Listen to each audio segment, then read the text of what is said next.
A very warm welcome to Walton Hall Park for Everton versus Chelsea in the Barclays Women's Super League. 2013 is the last time the Toffees managed to beat the Blues in the WSL. They did beat them in the FA Cup in 2020, but in truth, in recent times, it's been a bleak head-to-head for the Toffees, who had their biggest ever defeat since taking on the name of Everton in 1995 when losing 7-0 to Emma Hayes' Chelsea last season. And of course, Emma Hayes is in the dugout for the first time since confirming that as of next season, she will no longer be the Chelsea boss. Will be interesting to see how her players react to that news. They come into this weekend 3 points clear of Manchester City, Tottenham, Liverpool and Arsenal in the league table. Everton third from bottom with just 4 points to show from their 5 games so far. I'm Michael McCann. It's a great pleasure to have your company up here in what is slightly freezing commentary gantry here at Walton Hall Park, but thankfully the torrential rain that we had right up until about an hour or so before kickoff that's had us all huddling under cover has mercifully relented. It is of course Remembrance Weekend, and there will be appropriate honouring of that pre-match. It's worth mentioning that today will be the first time that a fixture in the women's game has featured a team of officials consisting entirely of current or former armed forces personnel, between your referee Lauren Impey, your assistant referees Levi Gray and Gareth Dunn, and the fourth official Adewumni Sonei.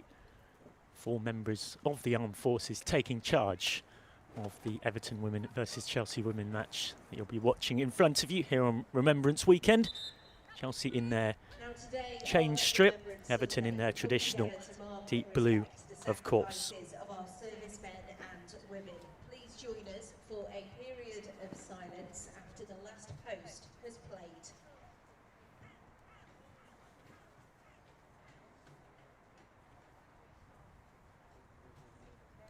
That's confirmed there. There will be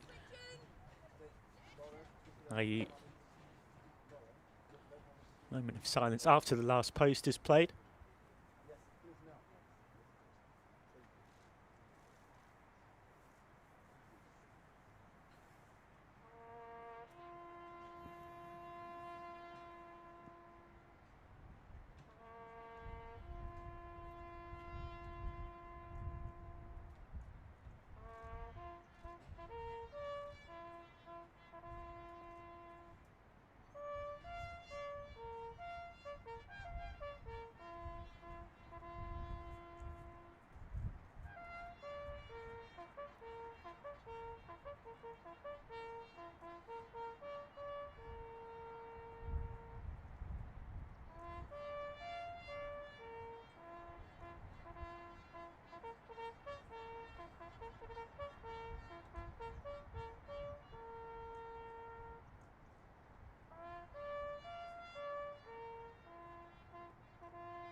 An impeccably observed minute silence and rendition of the last post here on what is Remembrance Weekend. And as mentioned, this is the first time that a fixture in the women's game has featured an officiating team consisting entirely of current or former armed services personnel.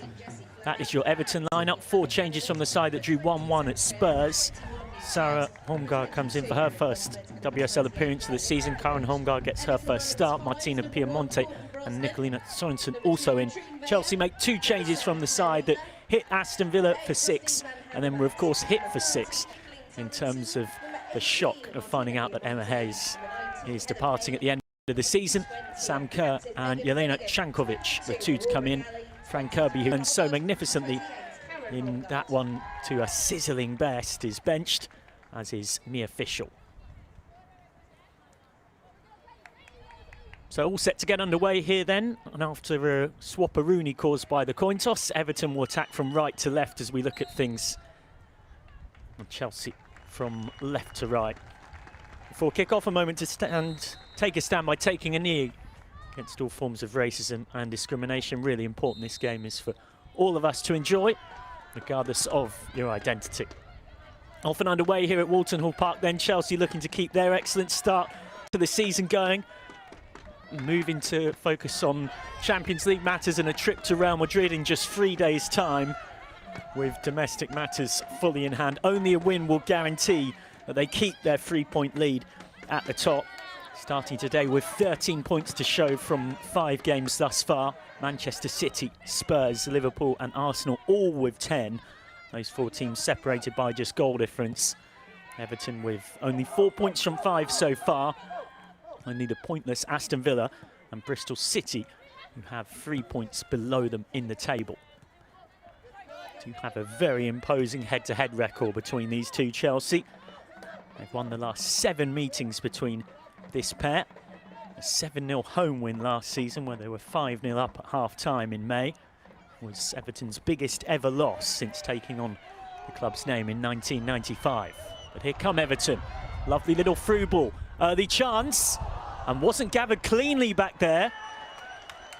A little bit of a nervous moment for Anne Katrenberger and Chelsea. Not far off immediately from the kickoff. Everton nearly grabbing the lead.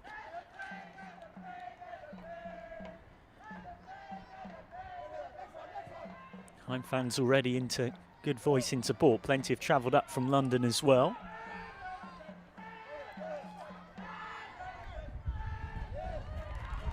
Good work in the channel to win the corner. Nicely done by Payne.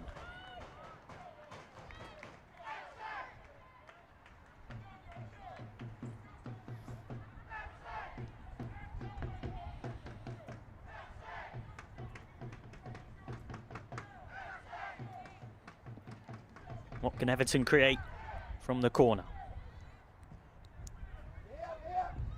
And it comes, and that is a more assured gather from Anne Katrenberger. Berger part of what is a three-way fight for a starting spot as a goalkeeper at Chelsea.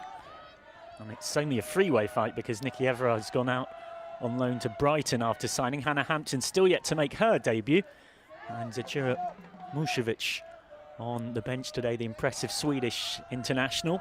Chelsea Fans podcast Went to Mow Kingsmeadow were talking about the fact that Emma Hayes' strategy for keeping goalkeepers in competition with each other and who might play when is something of an enigma code, one of those things that might truly never be cracked unless Hayes one day comes out and reveals what her secret is.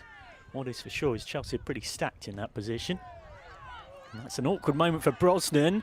Might have handed Chelsea a chance here. Just trying to work the shooting opportunity, and they end up slightly losing the momentum, but it's still with the visitors. Perisset, Ritten Kahnryd, Perisset once more.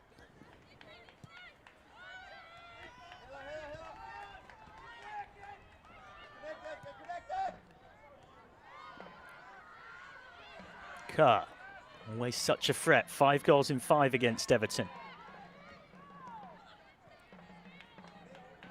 She's zipping the ball around with the confidence that you'd expect of a side who won 6-0 last weekend. Charles just slightly ran into a blind alley, but now Cuthbert. Showed plenty of confidence early on. Ritten Kahnryd, that's a good challenge in the nick of time back there from Hongar. Needed to be as well. Otherwise, that would be an early penalty, which actually was in the fixture between these sides 2.5 years ago here at Walton Hall Park. I remember being here for that one. Melanie Leupolz's spot kick saved by Tinyarika Korpala. It didn't go on to matter too much. Everton losing 3-0, Frank Kirby, Pernilla Harder, and then Loipolt's all scoring. Corner floated up, and then it ends up in the hands of Brosnan. Mentioned the jostle for positions in terms of the Chelsea goalkeeping spots. There's certainly plenty of competition for places where Everton goes well, with Emily Ramsey being signed in the summer from Manchester United. Brosnan has so far had the edge, starting in 6 of Everton's 8 games thus far.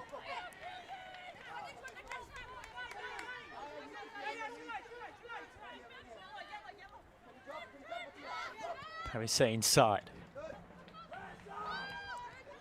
Neat skills from Cankovic, getting the chance to start today in that 10 slot, albeit like any Emma Hayes team, no shortage of positional flexibility within it.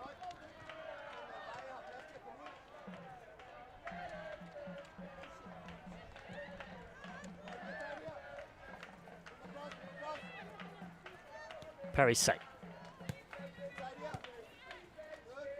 getting plenty of early touches of the ball. She had more touches than anyone else in the win against Aston Villa last time out. And now there's a lot of space for Rittenkanri. That's a dangerous thing for any defence. Wins the corner.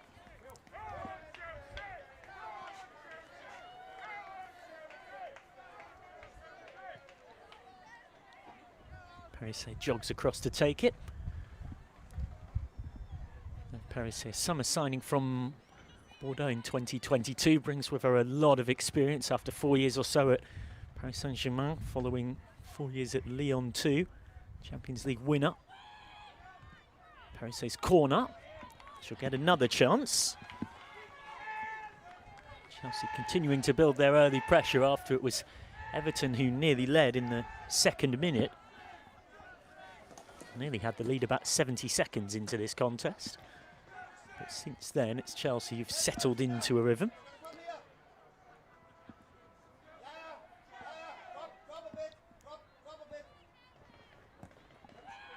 Parise to deliver. She'll get another chance. Stands that up towards the back post and into the side netting from Sam Kerr. So impressive in front of goal that it's sometimes a surprise with her when you see the net ripple, but it's the wrong side of it.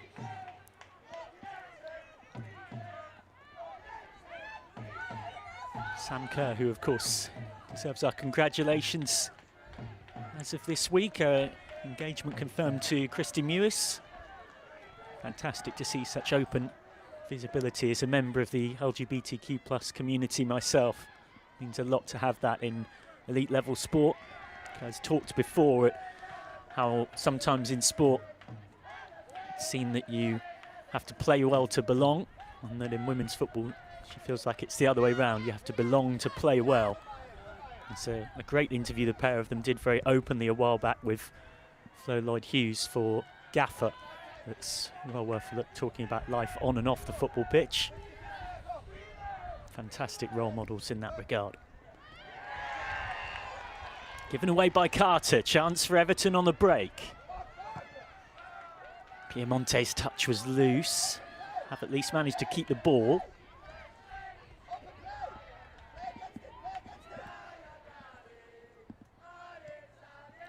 Good press from Chelsea, forcing Everton all the way back to Brosnan.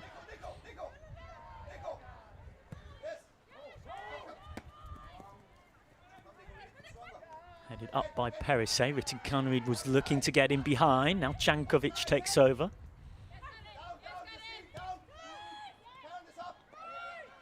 Cuthbert. You can hear Brian Sorensen frantically reorganising the Everton defence in front of us from the dugout. Sorensen's side will have to be at their very best to get something today. Parise. Slide it through Cankovic. Rittenkanri, lovely flowing move this. Almost came back for Cankovic again. Now Everton try and play their way out. Not easy to do from back there.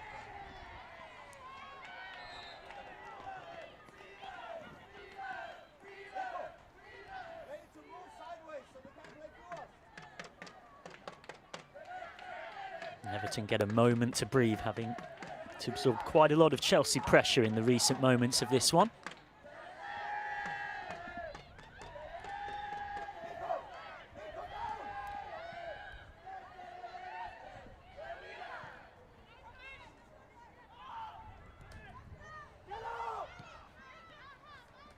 Everton urged to push up by Brian Sørensen. He's into his second season at the club, has provided an element of much needed stability. They finished 6th last season. 9 wins, 10 losses and 3 draws, and real improvement on the season before when they finished 10th. Slightly chaotic campaign. They'd started it having made some high-profile signings under Willie Kirk, talking about challenging for trophies and near the top. Ended up having 3 managers in Willie Kirk, Jean-Luc Vasseur, and then interim coaching team, and just about being happy to finish 10th and secure their status for another season. Good break forward, and Chelsea win the corner that Parisset will take.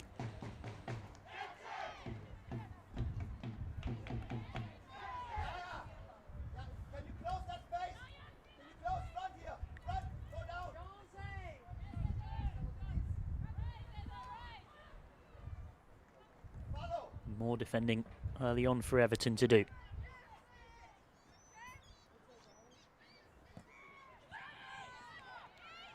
Another corner floated in, got a little nick on the way through towards Kerr, who couldn't quite get a clean shot away. And then Bright runs across to take the throw in quickly. Really want to keep the tempo up here, Chelsea, but eventually will leave it. Charles goes short. Trying to thread it through. Kerr's touch wasn't quite where it needed to be, but she's in there trying to win it back, forcing the error.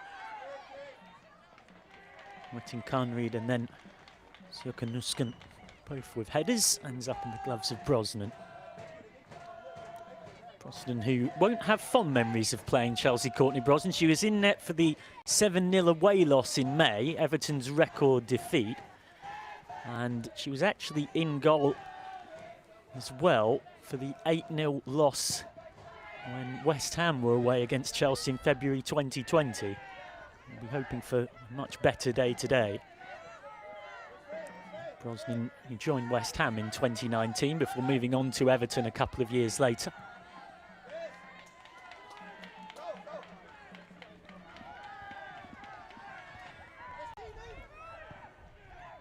Played forward by Holmgar. Cut out by Parisset.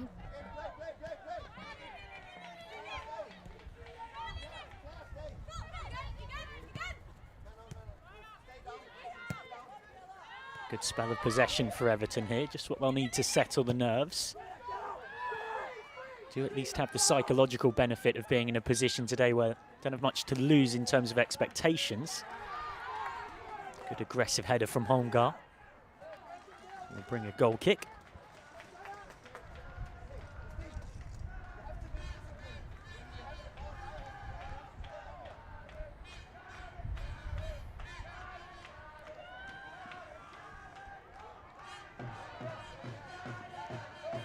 As Everton fans start one of their favourite chants in these parts, in honour of their Italian Aurora Gali. Nicked off Manchester City once upon a time with Yaya and Kolo Touré. Aurora Gali affectionately nicknamed Yaya.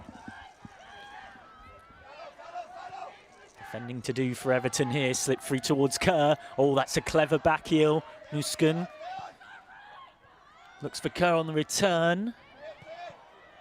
And then the volley, 1-0 Chelsea.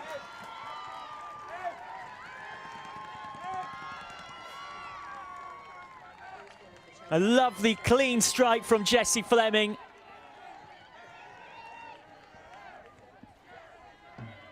Her first WSL goal of the season. Everton punished for the defensive mistake from Claire Wheeler, who inadvertently set up the Canadian. Chelsea grabbed the lead on the exact start they'd have wanted in trying to ensure that they'll finish this weekend where they started it, top of the table.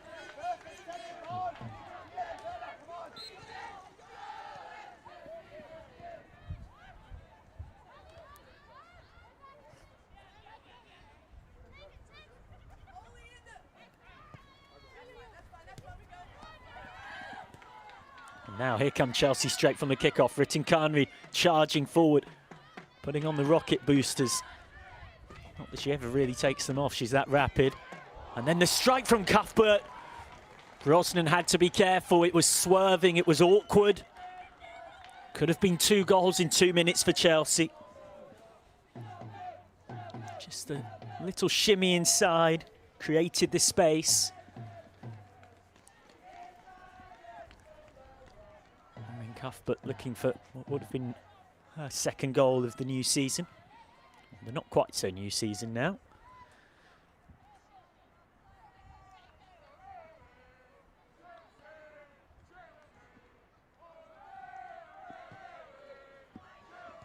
In comes the corner. All hands to the pump for Everton.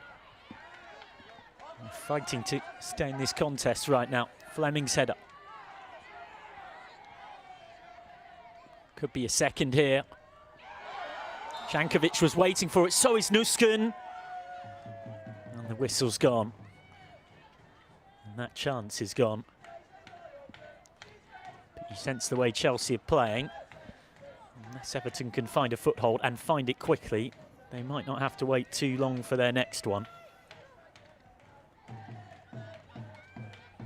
Of course, plenty of other WSL games going on today. Manchester United versus West Ham and Tottenham versus Liverpool. Both very much in full flow.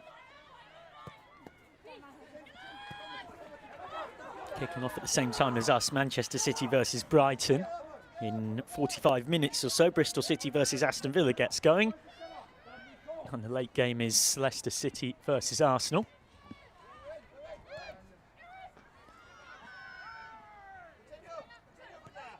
Nusken, what an addition she's already been to this Chelsea side.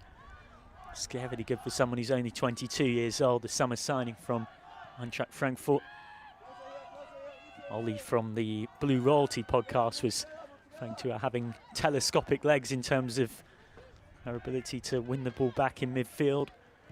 German pundits have compared her to Kira Walsh, the Lionesses and Barcelona star, and it's quite clear that Sjoeke Nusken is becoming a star very much in her own right, and already of course now has a Chelsea hat-trick. Not a bad way to announce yourself.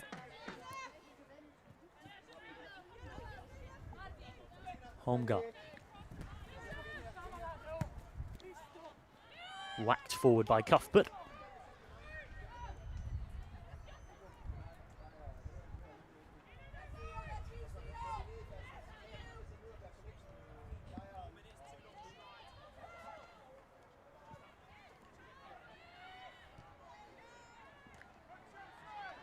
Everton really struggling to build much out from the back. They've drawn the foul there. The Toffees, who so far this season have that 1-0 win at Liverpool on the 15th of October. But aside from that, it's been a somewhat disappointing campaign, you'd have to say. 3 losses and a draw elsewhere in the WSL, and 2 heavy defeats. Well, 2 defeats, I should say, in the Conti Cup. One of them very heavy, a 7-0 loss at Manchester United in midweek, having lost 5-0 to them in the league as well. And a 2-1 loss here against Manchester City means they're all but out of the Conti Cup, having lost those first 2 games. Not reached the quarter-finals of that competition since 2017. It's often very tough for Everton in the Conti Cup because it's done on regions, the groups, so they tend to end up with Manchester City and Manchester United in the same group, which doesn't make life simple.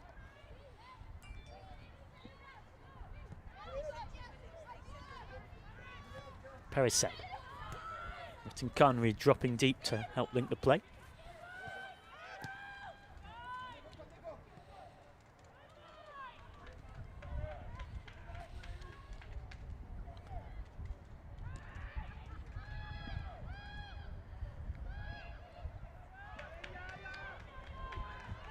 Good pressing this from Everton, and Katzenberger has to be wary.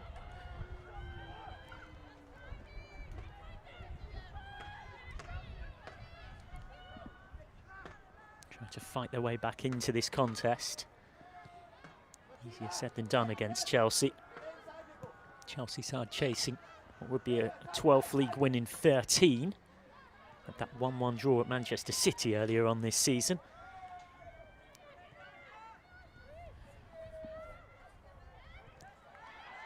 Charles.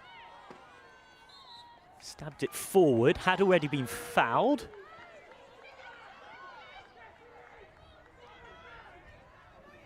Well, the home fans aren't happy. Maybe some of them feel like Niamh Charles, if they're being really cynical, has gone down because she knew she'd lost the ball, but that's not correct. The foul had clearly come in, and you can see Niamh Charles is in some pain. I hope it's nothing too serious here, Chelsea. She's been a real star of their season so far. The most touches of anyone in the final third in the WSL across this season. Not just for Chelsea, for any team, that's Niamh Charles. Really starting to marry together her defensive and attacking instincts under the development of Emma Hayes. And you might be interested to know as well that for Chelsea, she has the most dribbles of anyone in the team and the most passes in the opposition half. So those numbers really do tell you a huge amount about how effective she's been for Emma Hayes' side this season.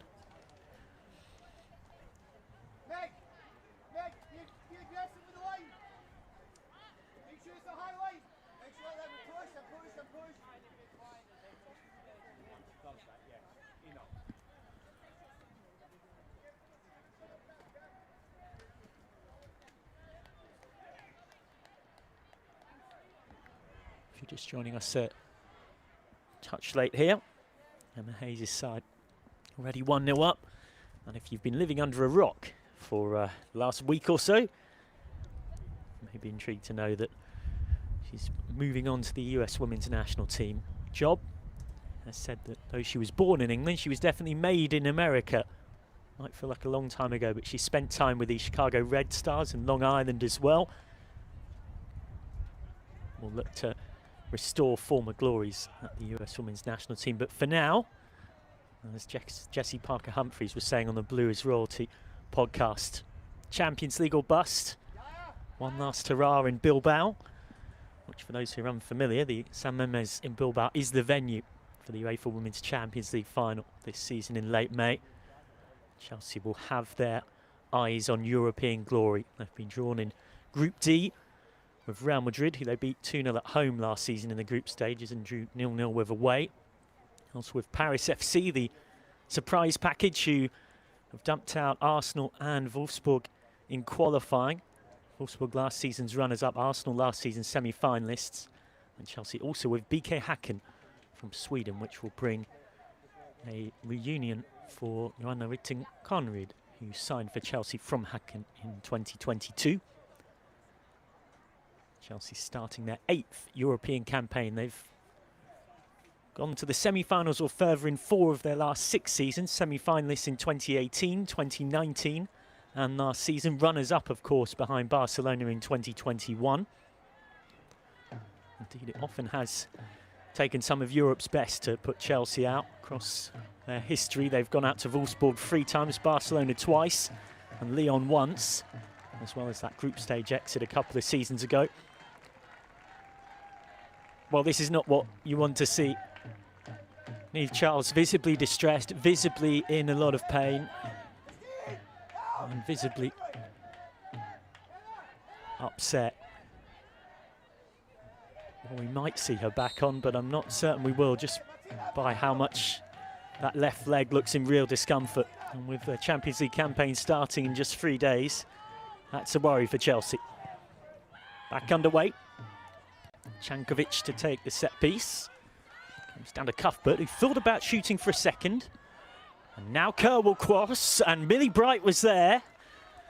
Well, she's always got a goal in her, Millie Bright. Was a centre forward once upon a time, and still has those instincts when she needs them. Couldn't quite put them to good use here. Of course, I was just talking about Europe. Probably the best example of those centre forward instincts was that magnificent instinctive finish she scored to give Chelsea victory at Paris Saint-Germain in the group stage last season of the UEFA Women's Champions League.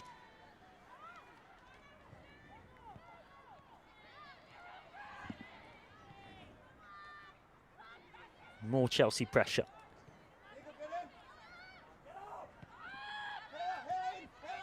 Cuthbert ends up back with Perisset. Cuthbert. Carter. Charles. Inside for Fleming. Oh, that's gorgeous from Jessie Fleming. Couldn't quite get the return ball off Kerr. And you could see Kerr's visible disappointment at not being able to get it back to her teammate, who's already scored the opener and might have been about to make something sizzling happen for a second. It's been a real point of discussion that with the brilliant Gurright out injured, it's handed an opportunity for Fleming to show all of her expressive attacking talents down this sort of inside left channel. Fleming in her left wingers era, if you will, but not exactly. Chelsea, of course, so positionally flexible, as is Jessie Fleming, who was taught that from a young age in the Canadian youth team setups. It's one of the things that made her a very attractive buy for Chelsea when first signing on her first professional contract after a time at UCLA. Brosnan has to be careful back there. Ends up just hammering it away. Anywhere will do stuff. That's slightly the mentality right now.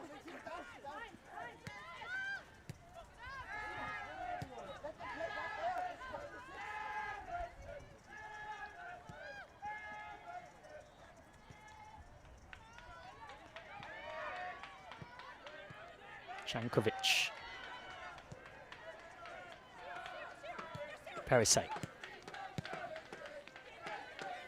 Chelsea zipping the ball about. Picked up by Sarah Holmgar. Chance for Everton to try and build something now. Have struggled to create, but the statistics would actually say more than struggling to create, they've struggled to finish. Only scored 3 goals in 5 games so far this season, but their expected goals based on the chances they've created is 6.2. So their XG more than double what they've actually scored, which suggests they have created a fair few chances, they just haven't taken them. Ball in behind, Via has to be wary and wanted to see it out for a goal kick. The ball wouldn't oblige.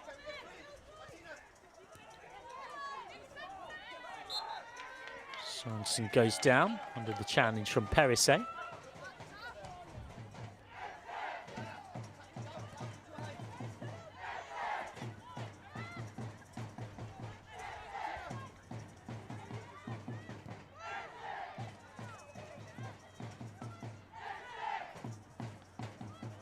Everton fans getting behind their side, but Kerr's won it back. Almost towards Nusken. Dangerous game there Justine van Havermaet was playing and trying to shepherd it into Brosnan. Just about managed it though. Van Havermaet, a summer signing from relegated Reading. Part of the Belgium side, played a full 90 in the team that won 3-2 against England on October the 31st.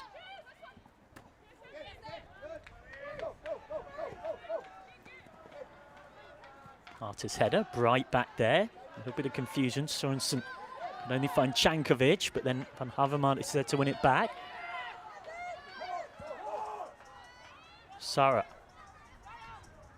heading to the corner. Sorensen wins the corner. Something for Everton to build off. Well, they almost scored with just over a minute gone, and since then, Everton haven't really been near the Chelsea goal with the ball at all until now. What can they create from this opportunity?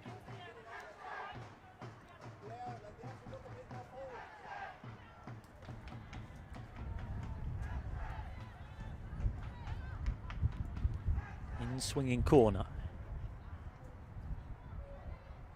Can the Toffees make something of the set piece? Floated up towards that back post. It's headed up by Piemonte. Back in by Via. Bright there battling for it. Now Piemonte again. Sets it back for Karen Holmgar. Now Payne. Payne across and turned goalwards, but a simple enough save for Ann-Katrin Berger. Positive signs for Everton. Nicely constructed move this. Heather Payne driving into a pocket of space, pulling a bit back for Justine van Havermaet. Van Havermaet chasing what would have been her first goal for the club.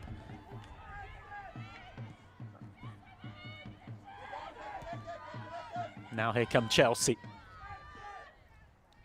Looking for the comfort of a second goal. Muskin couldn't quite pull it back for Ritten Kahnryd.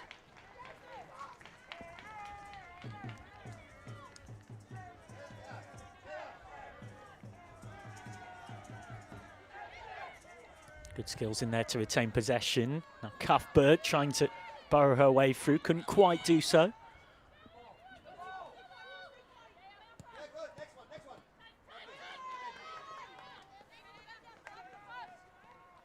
Chelsea get the throw.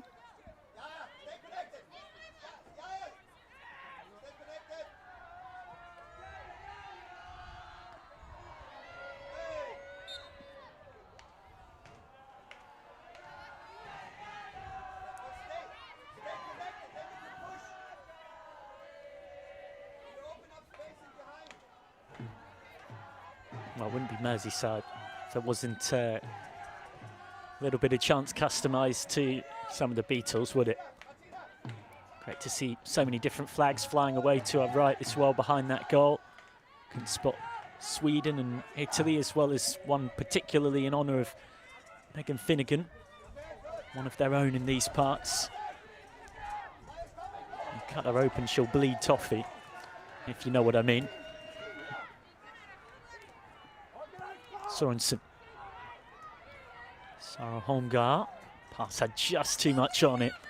And so Sarah Hongar was left just fighting to get anything on it. Arrived in a double deal with her twin Karen. Started last season on loan from Fortuna Hjørring before being reunited with her twin in January when that loan ended.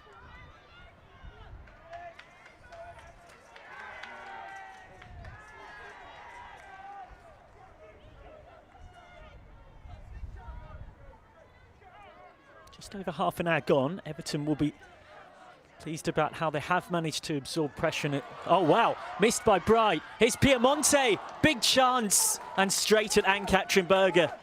A huge opportunity for Everton. What a chance for Piemonte to get her first Everton goal. And what a let-off for Millie Bright. Well, that is a stroke of luck for Chelsea.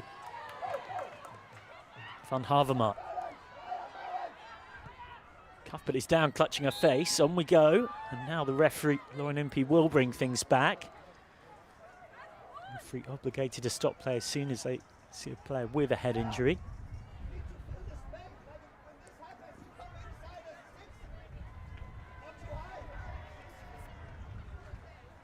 Well, they've already had Niamh Charles go down. I hope it's nothing too serious for Erin Cuthbert. Cuthbert, a live wire of the Chelsea dressing room. Key player in that number 6 role that she's dropped into playing more in recent times, particularly since the departure of G. Joker in the camp as well. Wasn't in the squad against Brighton and Spurs with a minor injury and has been on slightly limited minutes. The midfield area has been a bit of a concern for Chelsea this season.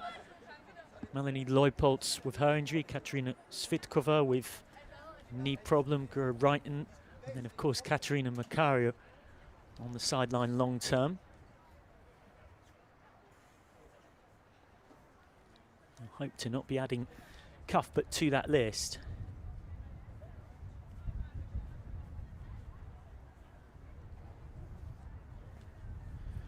Particularly with Real Madrid on the horizon, and of course Chelsea having a game on the Sunday, I wouldn't say is necessarily overly helpful in terms of the schedule.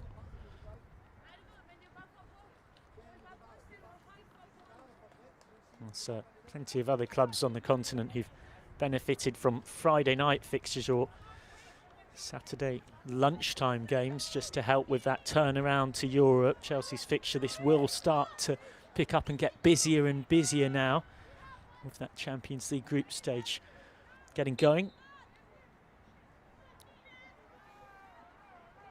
Very proud and quick to remind some of their rivals that they are the only English representatives in the Champions League group stage. Manchester United losing out to Paris Saint-Germain in qualifying, and Arsenal defeated by Paris FC. Looked forward by Van Havermaet. That's an intelligent ball in behind for Sorensen.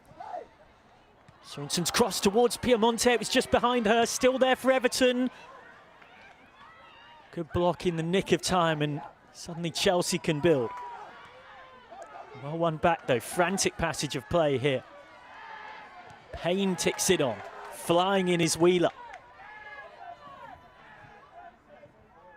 Charles back to Carter, whose pass is loose. Chelsea inviting pressure onto themselves. Piemonte. Bright just smashes it clear. Katrina Vaya.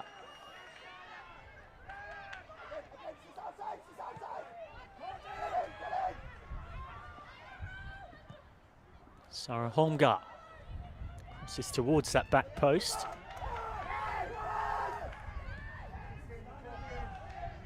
Cuthbert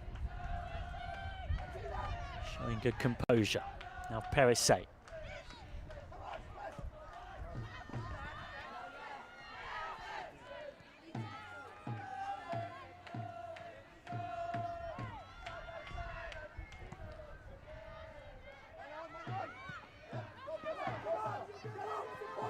Space again on this near side for Sarah Holmgart. Katrina Vaya.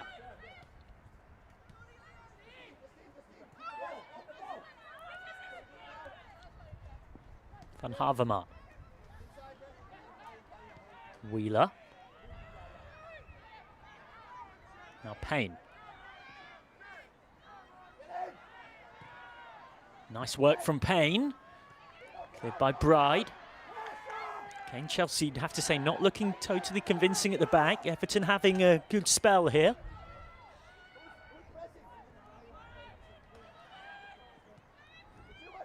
Martina Piemonte with Everton's best chance after Millie Bright's mistake. Could have joined her teammate Aurora Gali as the only Italians to have scored in the WSL. Both of them indeed the only Italians to have ever played in it.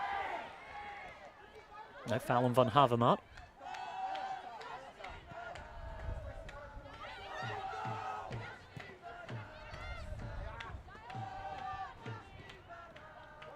Cuthbert goes all the way back to Berger. Everton fans in good voice again. I know they've got a songbook that's distributed to home supporters here at Walton Hall Park.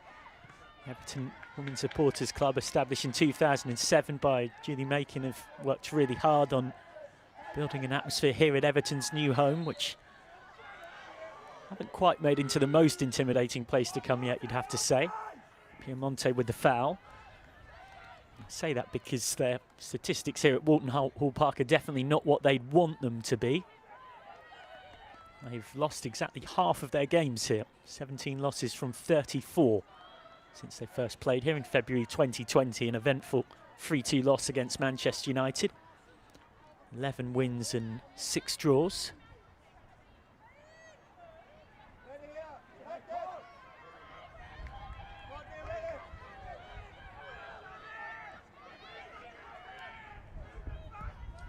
Berger set to go direct.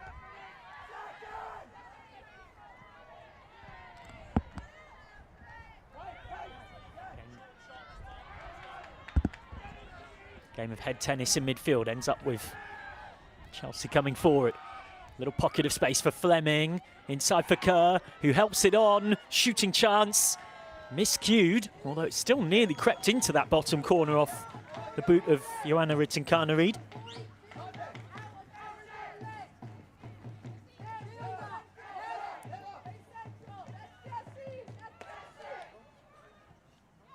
Rittinkana-Reid, who still has a goal for Chelsea. Is almost a case in their squad already of who doesn't. Ridiculous number of different scorers. 12 different scorers across the first 5 games of this season. That's at least 5 more than any other club coming into this round of fixtures. Always a good sign if you can share goals around a team. A really handy habit to have. Parise. Carter. 5 minutes or so plus stoppages left in this first half. You sense the game within a game is, can Everton get to it? Only a goal down. Nuskin. Fleming's cross was a really awkward one. Nearly ended up dipping in. Nice link play from Sierka Nuskin.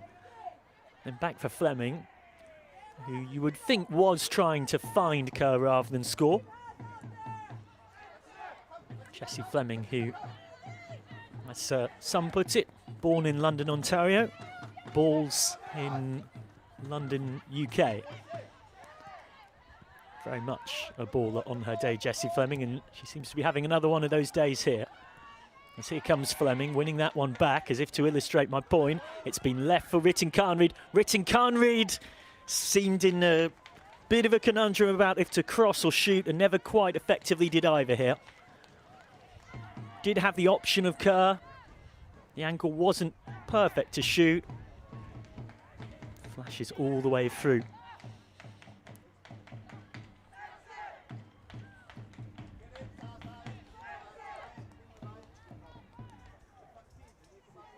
Chelsea, of course, playing their first match since Emma Hayes announced she'll be leaving at the end of the season. I'm not sure if you're suspicious, but it's a Nelson as well. Her 333rd game as Chelsea boss. 236 wins, 39 draws and 58 defeats. 2.25 points per game in the WSL. That's seriously impressive. As Everton get themselves a free kick to build on. May well look to go direct. Steg goes short.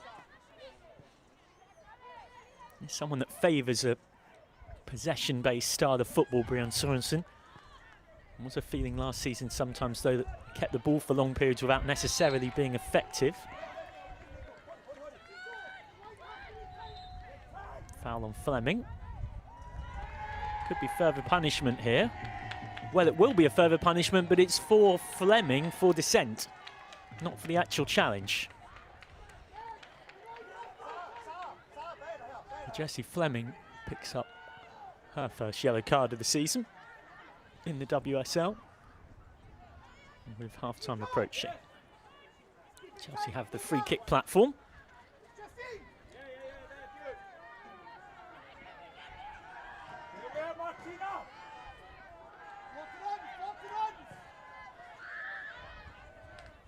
Free kick lofted in.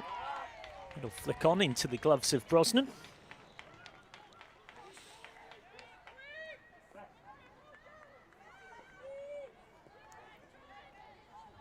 It will be interesting to see how Brian Sorensen uses his bench when he gets there. He's really shuffled his pack today with Emma Bissell, Carolina Olsson, Hannah Benison and Katja Snoys all being left out, having been in the 11 for their last WSL game against Spurs.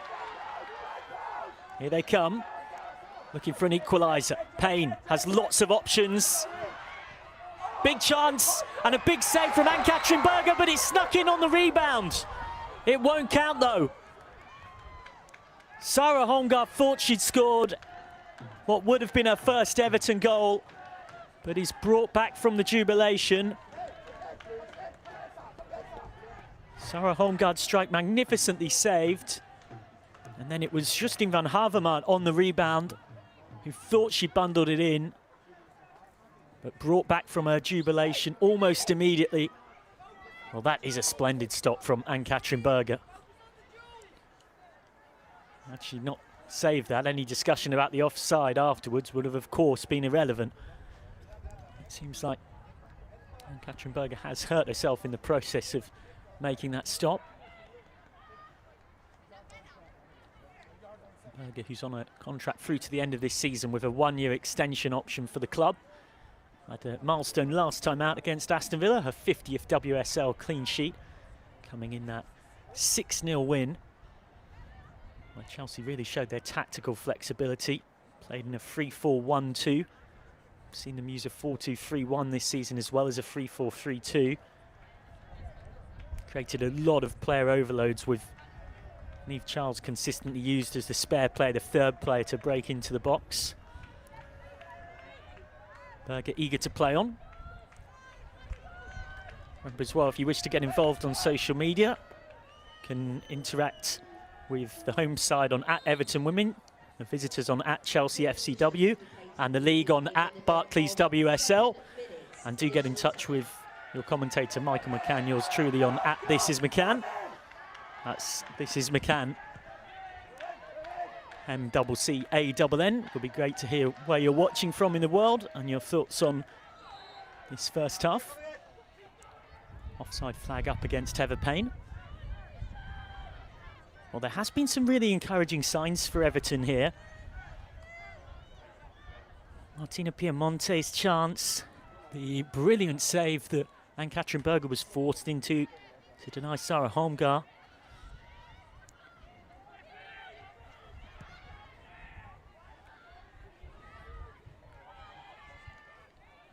Seven minutes added on at the end of this first half.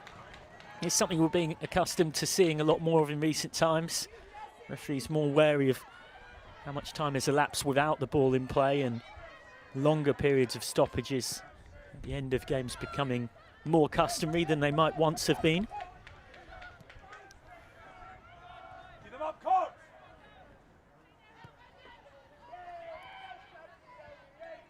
Carter. Trying to work that in behind for Fleming. Chelsea lose out though. Well, Everton have grown into the game the longer it's gone on. Van Havermaet invites Katrina Veijer past halfway. Sarah Holmgar. Now Sorensen. Sorensen's cross wins the corner. More positive signs for Everton. Haven't had a lot to celebrate this season. They've only scored 3 goals in 5 league games. Indeed, 4 goals across 7 matches throughout all competitions in the campaign. But they are testing Ann-Katrin Berger here, and they are testing Chelsea, no doubt at all.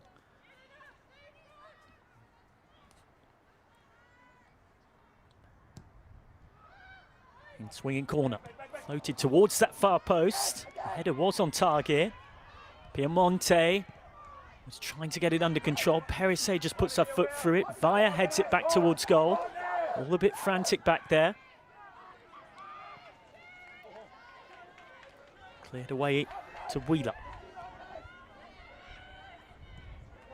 Claire Wheeler, who recently scored her first international goal on October the 29th in an 8-0 win against the Philippines in Olympic qualifying.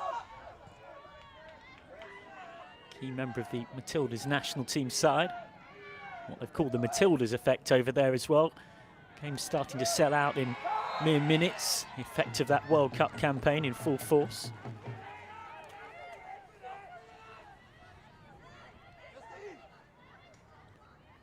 Slightly too aggressive in the press there, Chelsea.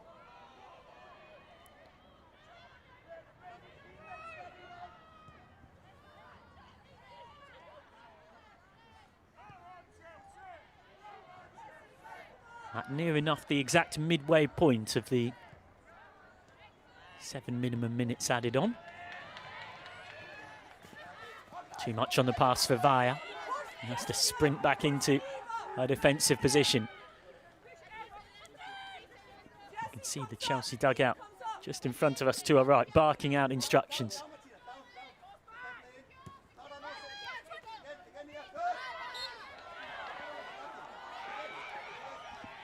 Foul on Cuthbert. Chelsea certainly have had to use the full extent of their squad already this season, particularly with their injury issues in midfield. It's a difficult team to get in and stay in when you're fit as well. Only 3 players have started all of Chelsea's first 6 WSL games of the season: Millie Bright, Jess Carter and Niamh Charles. Only 2 players have started every game for Everton, Katrina Veijer and Megan Finnegan.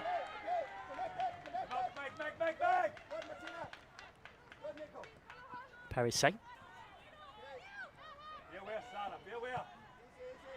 Bright, now Charles.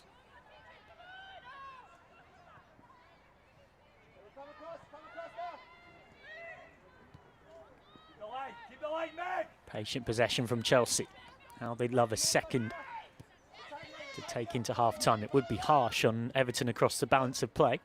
Ritten Kahnryd down the line for Nusken. Well dispossessed by Katrina Vaya. Using all of her experience and then hammered out of play. Vaya, who's one of a number of Danish or Swedish players for whom the attraction of playing under Brian Sorensen, who was so successful at Fortuna Hjørring in Denmark, as well as playing with a lot of other players from Scandinavia. It's been something of an attractive option in joining Everton.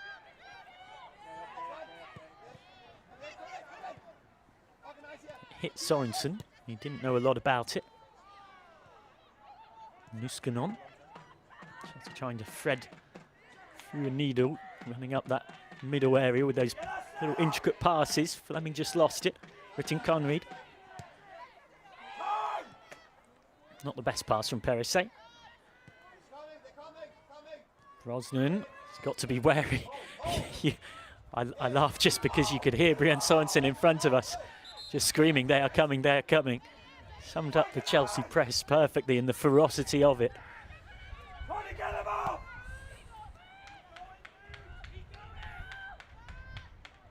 It's not too much hiding certain intricacies of Everton's tactics, because all of you can hear Brian Sorensen not far from me barking them out. Trying to get it through to Ritten Kahnryd, who was getting her engines going. Scored that memorable goal against Aston Villa. And here she goes again. Ritten Kahnryd, beautiful shimmy.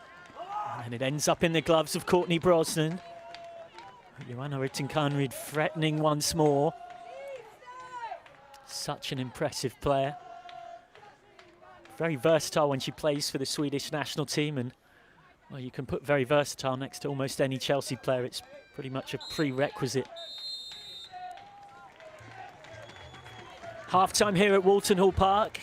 Encouraging signs for Everton. Martina Piemonte scuffed her shot after being handed an opportunity by Millie Bright's mistake. And they did have the ball in the net through Justine van Havermaet after Sarah Holmgaard's strike was well saved by Ann-Katrin Berger. But ultimately, it is a lovely first-time volley from Jessie Fleming, capitalising on Claire Wheeler's mistake. It is the difference between these sides at the break. Chelsea knowing that a point will guarantee keeping them top this weekend. Only a win will ensure that they keep their 3-point lead, or indeed, if other results go their way, extended. At the break, they're in front, but not entirely convincing, you'd have to say. At half-time here, it's Everton 0, Chelsea 1.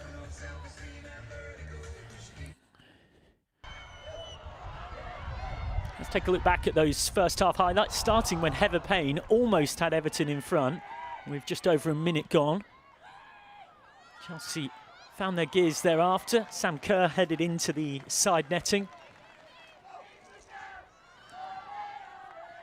And then Nusken here, turning nicely and threading that towards Kerr. And eventually it came off Wheeler and handed Jessie Fleming the chance. A really neat first-time volley, though, from Fleming to get her first goal of the season. And then Cuthbert tried her luck, and Chelsea found themselves almost with 2 goals in as many minutes. Everton kicked into gear then. Van Havermaet could only turn it straight at Ann-Katrin Berger, but there was more encouraging signs to come for the Toffees. Horrible moment for Millie Bright here. And Martina Piemonte with a chance to score her first Toffees goal. Could only put it straight at the keeper. Fleming here found Kerr, who in turn set up Ritten Kahnryd, who could only pull it wide. And then Heather Payne once again involved in an attacking sense. Magnificent reaction save there from Ann-Katrin Berger to deny Sarah Holmgaard. Justine van Havermaet had the ball in the net, but immediately ruled out for offside. So Chelsea then well placed at the break to make it 8 straight wins against Everton and leave Everton still without a WSL win against Chelsea since 2013. But plenty of encouraging signs for Brian Sorensen's side. Make sure to be with us for the second half to see if they can fight their way back into this contest. At half-time, it's Everton 0, Chelsea 1.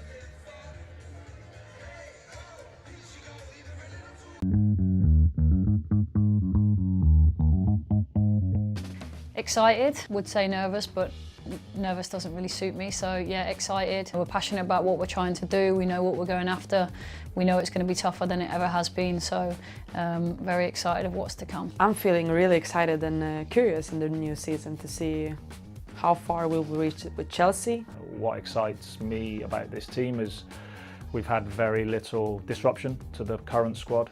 Being able to bring in Jill Roord, who's a top player. We have a new team together, and I'm really excited to see how we can do in this WSL, and looking forward to it.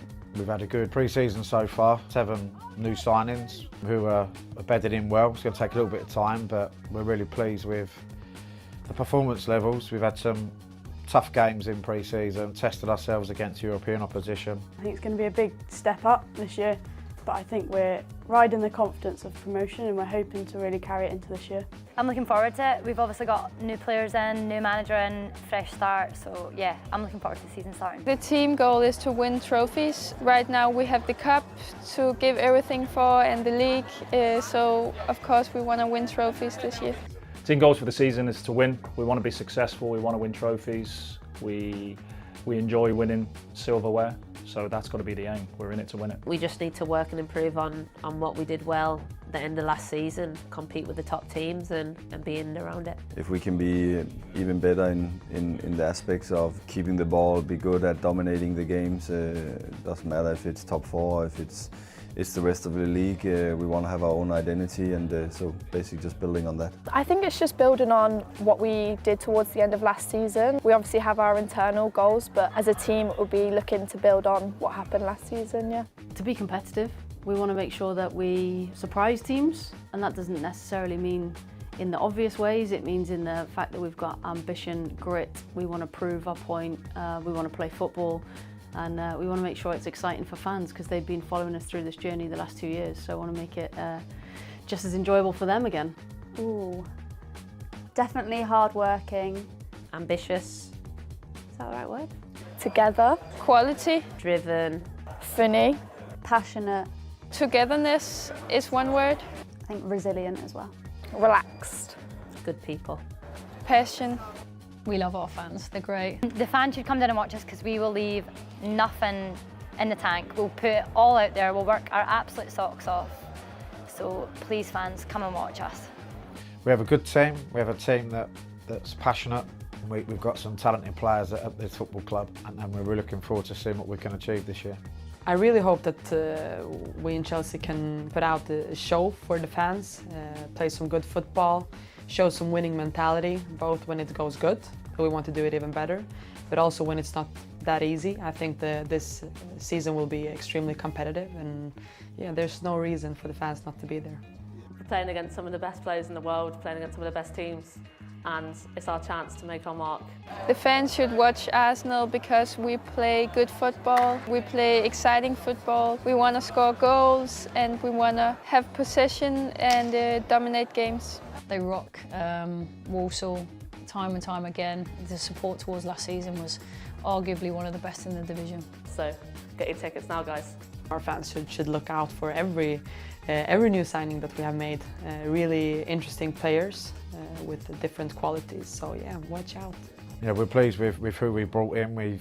What we wanted to do with this recruitment was make sure that we added strength and depth competition for places. We needed goals, so Sophie Roman coming in is a big part of that. We're looking forward to seeing how she settles in. Janice came in. I think she's very composed on the ball, and then I'd also say Deanne Rose because she's got a lot of experience in the league and she's very quick. As I said, it's a very new look side, a lot of new signings, but I think that's exciting. We're a new look team, but we're excited to show what we can do. We've obviously got to 5th spot for the first time, so I think what's different is the ambition and drive from the club is, high from us, and hopefully we can do well this year. New squad, we lost quite a few players last season. We've also got a new manager, so I think our style of play will change.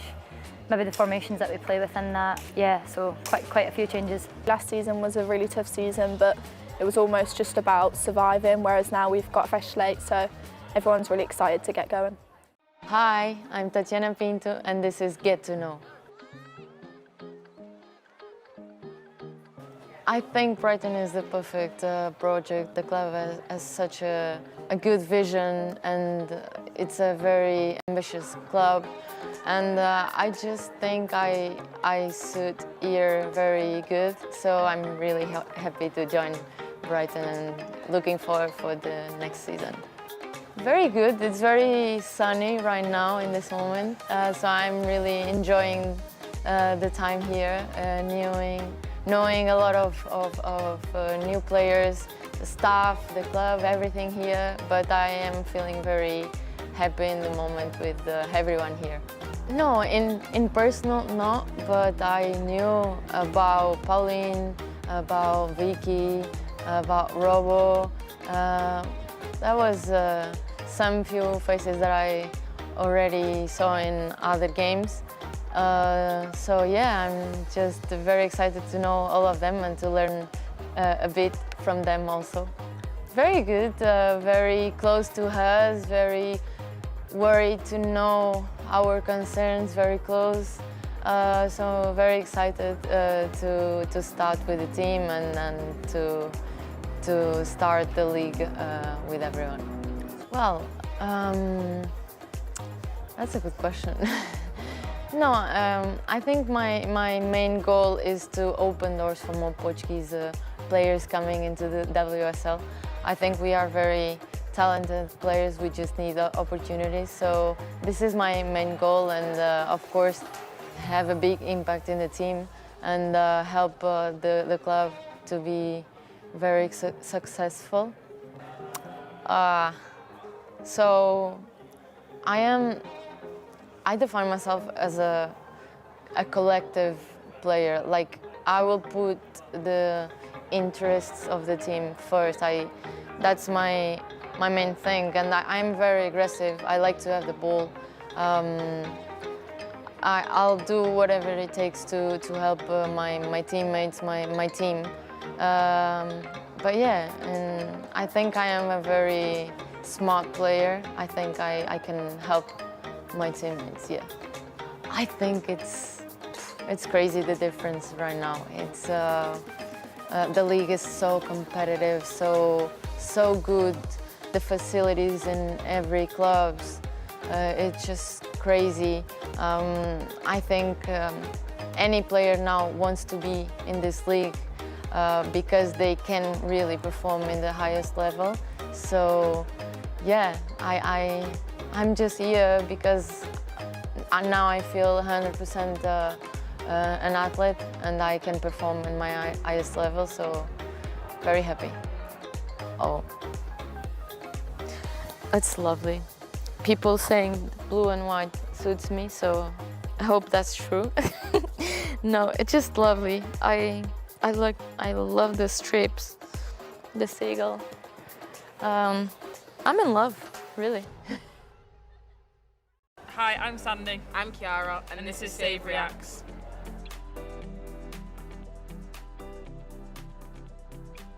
Rebecca Welsh takes the first look at the watch, and Chelsea might be able to win it here. It's Sam Kerr. She's clean through. Oh, nice. Stopped by Roebuck. Big and strong she is. Made herself big. This is you.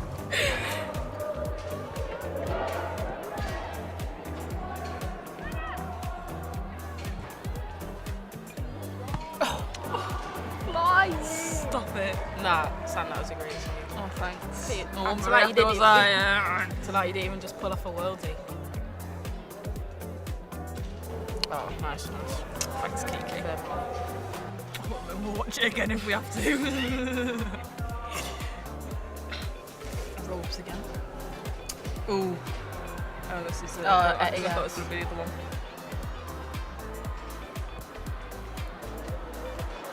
Reaction, and that is a vial. She's just so. Nah, she's not. No, that was a great reaction too. Yeah, right on the goal line.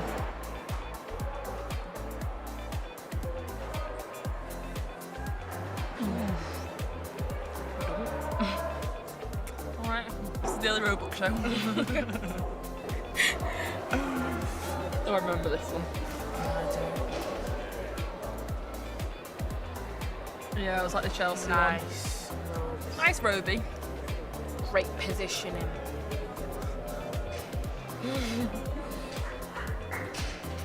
I think it was only like 1-0 this game or something. Yeah, love the face shots as well.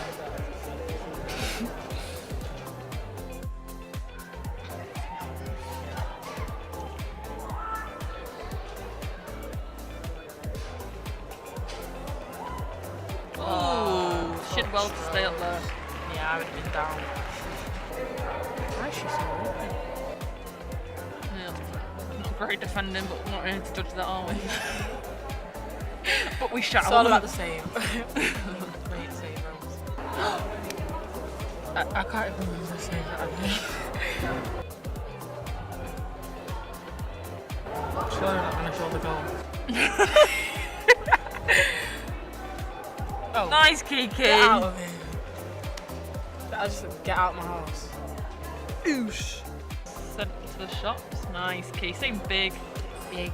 And up for the rebounds. Come on. Straight up. Sponsored by Ellie Robot.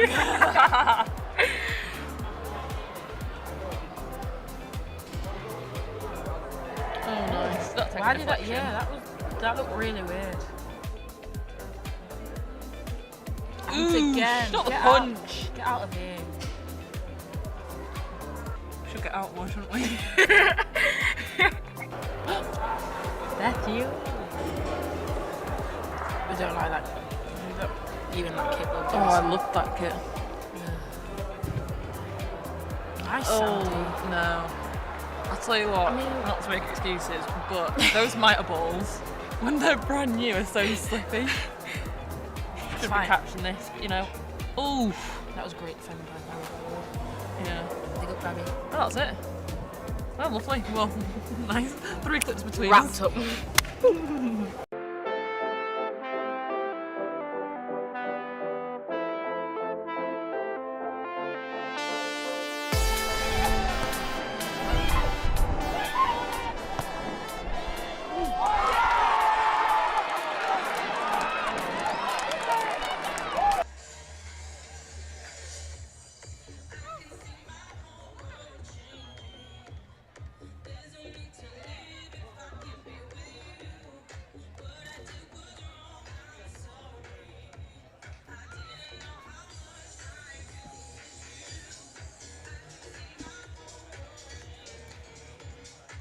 Welcome back to Walton Hall Park for this second half of Chelsea versus Everton.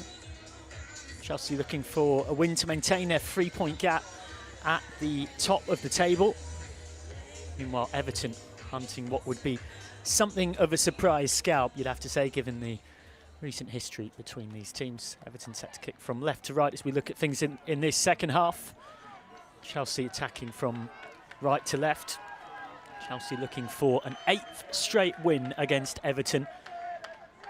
7 in the WSL, 1 in the FA Cup since Everton beat them in the FA Cup back in 2020 on their run to the final when they heartbreakingly lost to Manchester City after extra time.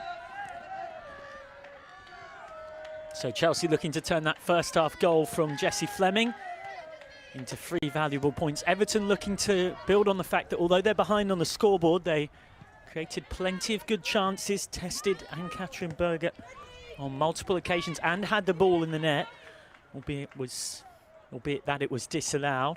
Justine van Havermaet scoring what would have been her first for the club had it stood. And if you don't wish to know other results, then mute your audio for 30 seconds or so now, because there are other scorelines already in and close to being confirmed as well.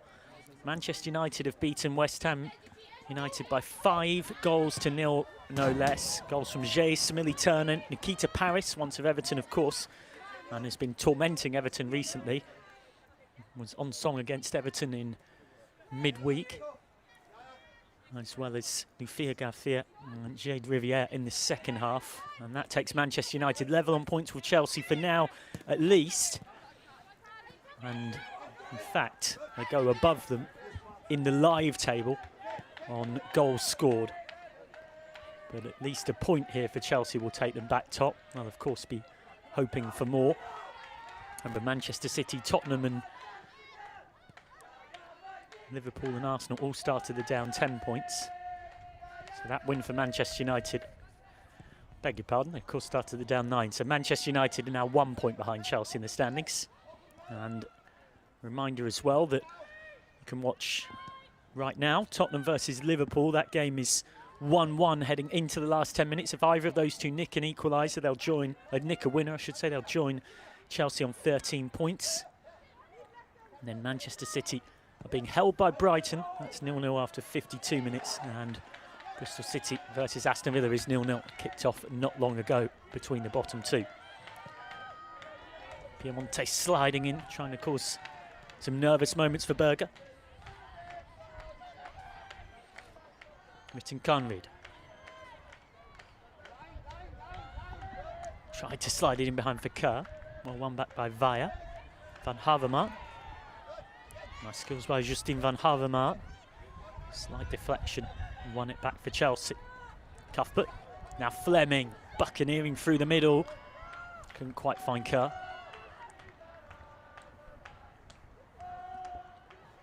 Jessie Fleming described by Bev Priestman as the baby goat. Canada's Player of the Year in 2021 and 2022. And of course, a gold medal winner with the Canadians at the Tokyo Olympics.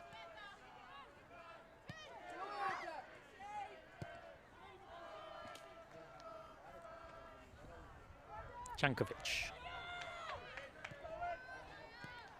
Cuthbert back for Carter. Will be interesting to see how both managers use their bench to try and change the complexion of this one.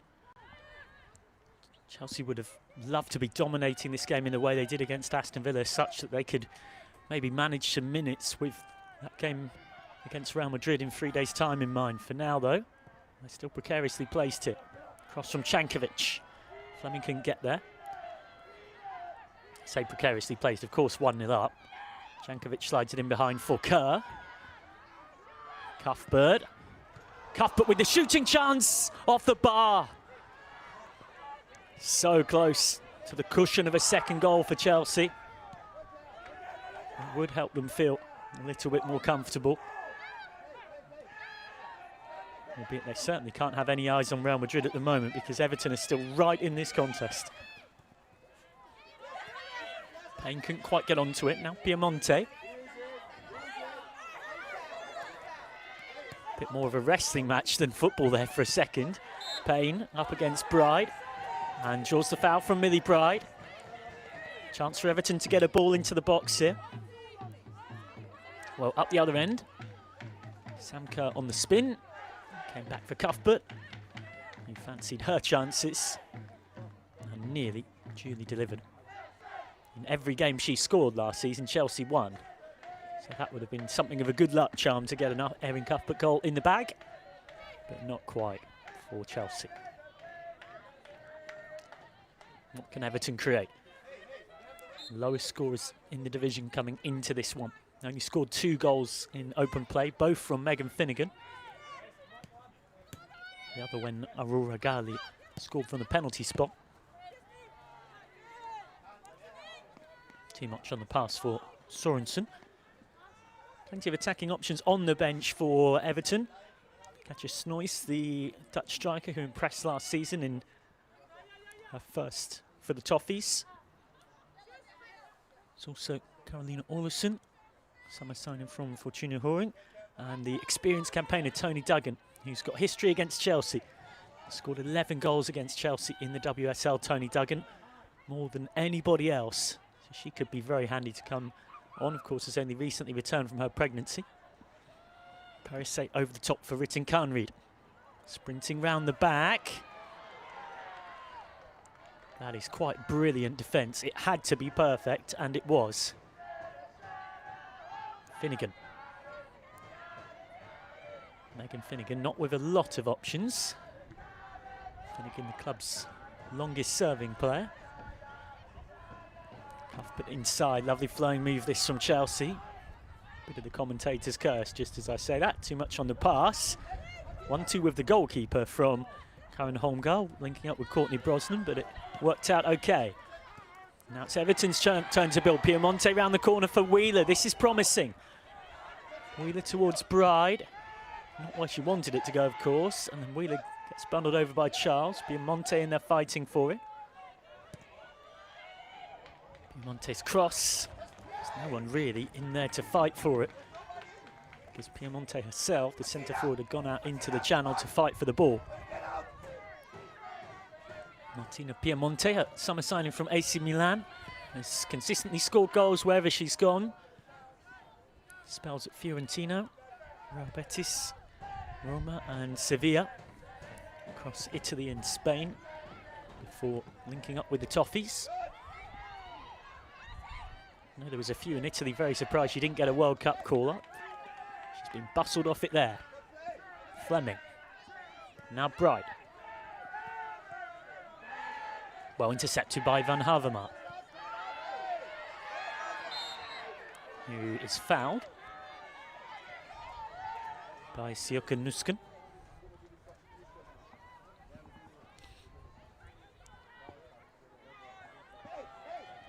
Nusken will pick up yellow card for her troubles.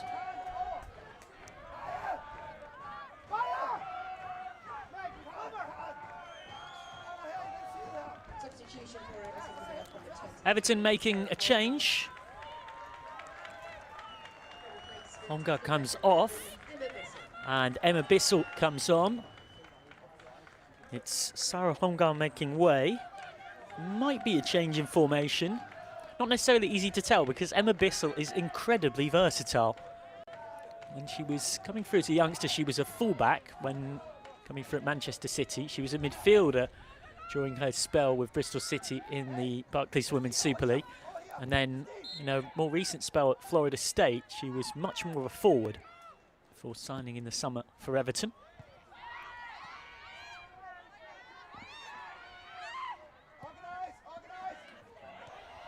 Cross in, nodded back, and Van Havermaet on the half volley smashes it over. A good chance.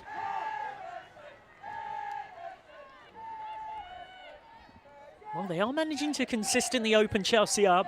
Justine Van Havermaet had already had the ball in the net in the first half for that disallowed goal, and will be disappointed that she didn't test Berger there.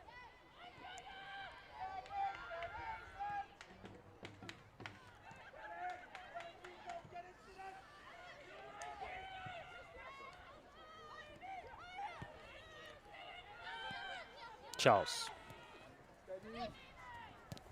Charging forward in her customary way. Breaks down though. Van Havermaet has to be careful, has Cuthbert nipping at her heels. Great work from Cuthbert. A little bit too much on the pass for Kerr.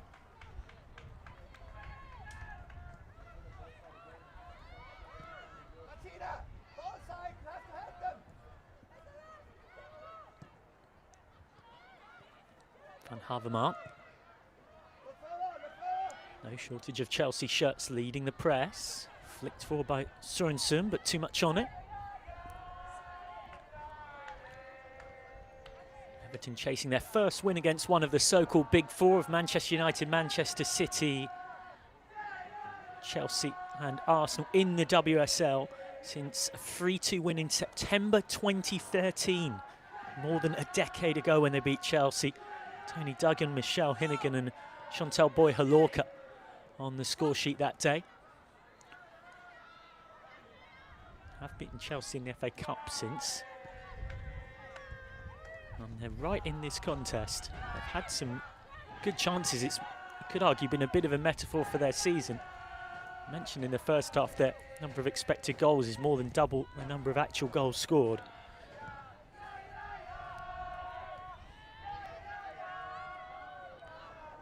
Kerr. Cuthbert. Now Carter. Flicked round the corner by Charles looking for Fleming. Who had it taken off her well by Karen Holmgar.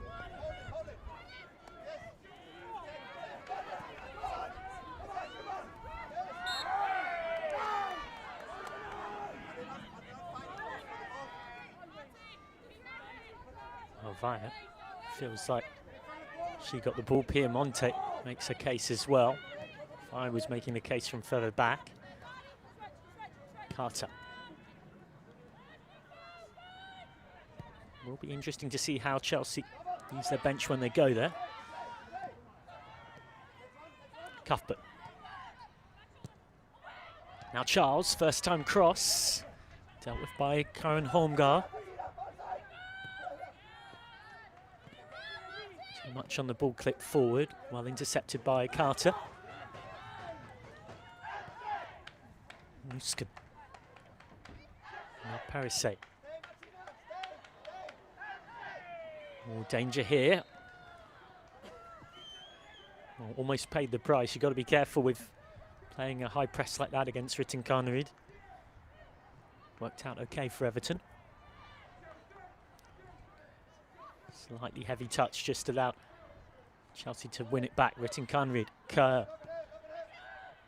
Cuthbert. Charles. Fleming. Cuthbert.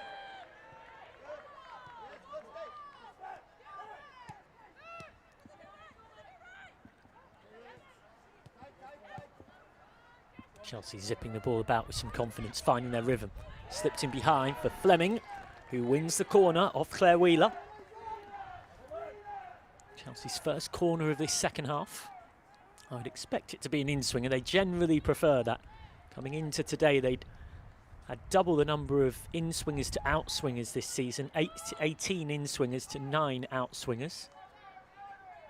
And indeed, it looks like it will be Parisset with an in-swinging corner. Most of the analytics say they work out better.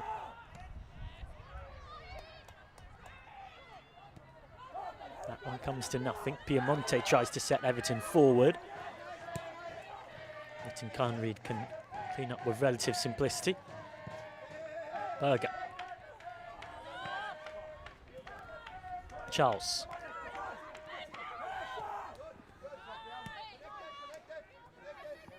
Chelsea with a galaxy of stars on the bench. It's frightening in terms of the quality that they've got there for opposition. Lauren James, Fran Kirby, Mia Fischel, Maren Mjelde, Maggie Beaver-Jones, who of course had a loan spell at Everton last season. Ashley Lawrence, a summer signing from Paris Saint-Germain. Sophie Ingle, Zechira Mushevich, and Kadisha Buchanan. Carter just smashes it straight into the back of Cuthbert. That's got to hurt. Playing on though, it might work out well for Chelsea. Jankovic. Charles.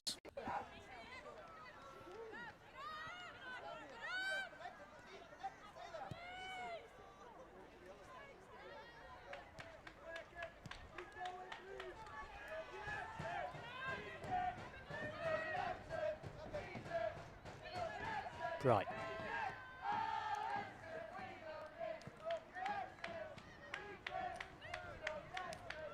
Van Havermaet. Everton trying to get something going. Chelsea on the high press. Next up for Chelsea in the WSL. Liverpool in 6 days' time. Real Madrid away in 3 days' time. With an unrelenting fixture list. Ritten Carnerid. Parisset. Cuthbert.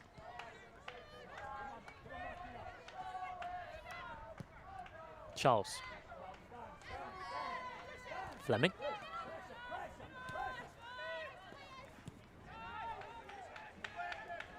Bright.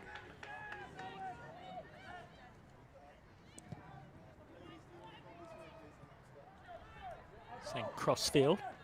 Not quite close enough to Fleming. Interesting to see those attacking combinations for Chelsea fusing. Was having a chat to the tactics guru Abdullah in the build up to this one. Was talking about how the officials come in and played that front role very differently. A lot more of a hold-up player than, say, Sam Kerr is. Kerr can obviously do that role, but different forwards play it in different ways. Here is Cuthbert trying to work her way through. She almost did, you know. Fleming. Recycled by Jankovic. Pressure building. Perisset. Fleming's header. She will keep it in.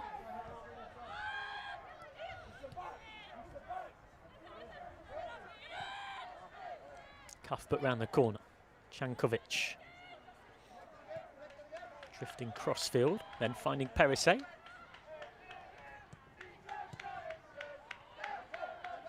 Kerr gives it away.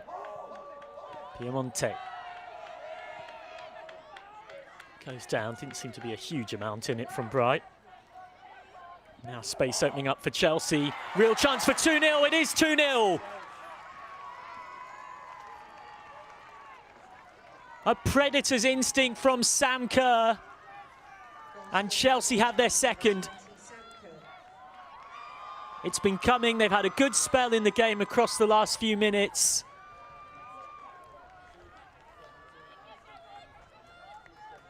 A clever improvised finish, stabbing it into the net. Kerr has her second WSL goal this season. Well, it's classic Sam Kerr. You wouldn't say she's necessarily been heavily involved in Chelsea's build-up player in all of the games so far, but she has those lethal instincts in front of goal. Double change coming now. Lauren James and Sophie Ingle come on.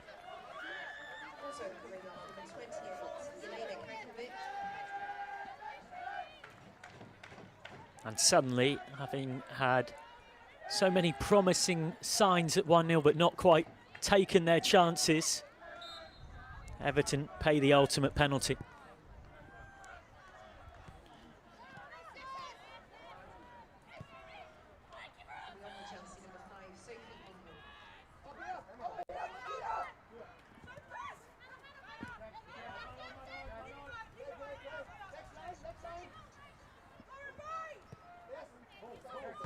Now Everton have got to react quickly. And Chelsea have got fresh, enthusiastic legs on the pitch as well. Piemonte, Sorensen.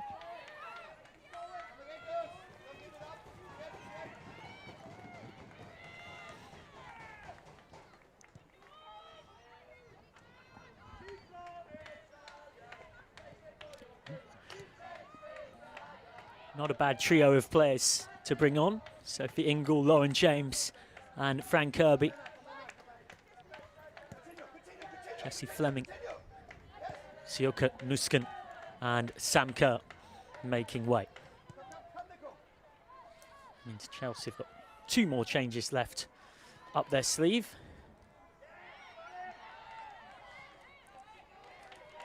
So both goal scorers in Fleming and Kerr off.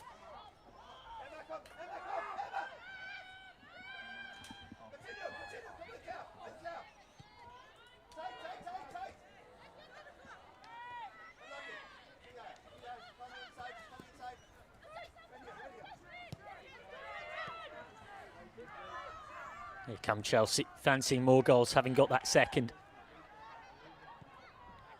Could well be 3.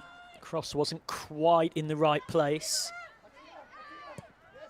Everton survive after Sam Kerr just made it 6 WSL goals in 6 against the Toffees.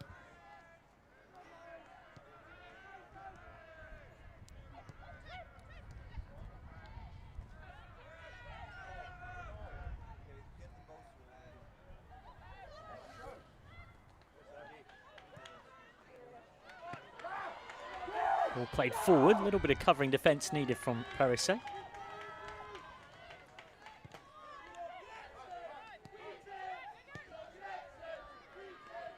Cuthbert finds Perisset in a lot of space.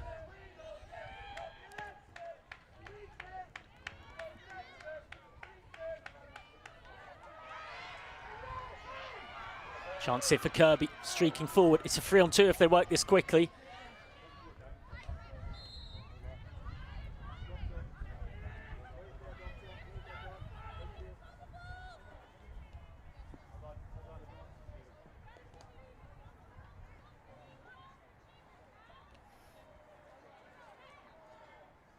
Just a little not taken there. Still have 4 substitutes up their sleeve if they need Everton. Katrina Vaya looks determined to battle on if she can, though.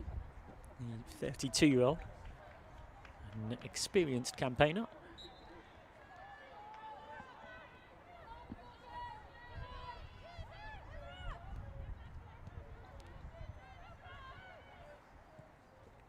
Any change made by Everton so far. Sarah Holmgar making way for Emma Bissell. Everton get the free kick this time.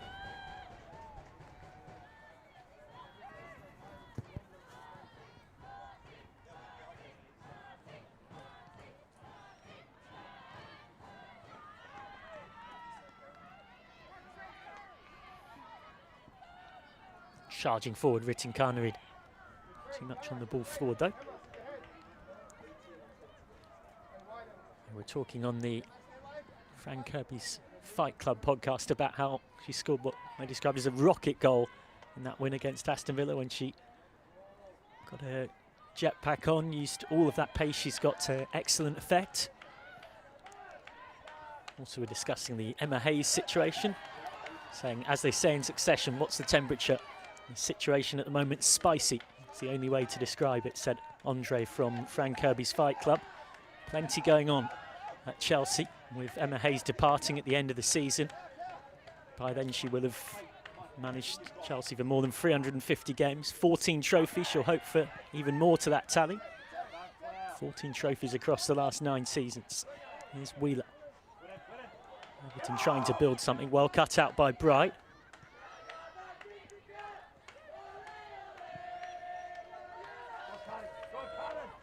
Lauren James.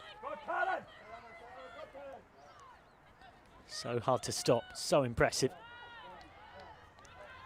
And Karen Holmgaard using physicality to try and do so there.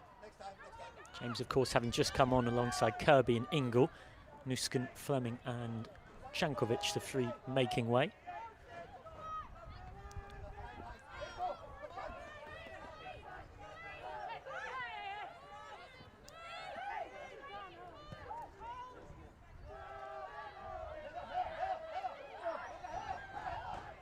Vaya. Still got to believe that if they can get one back, it really reopens this game up, Everton. Easier said than done, though. Kirby. Such a difficult player to face, coming fresh off from the bench when you're already tired as a defending unit.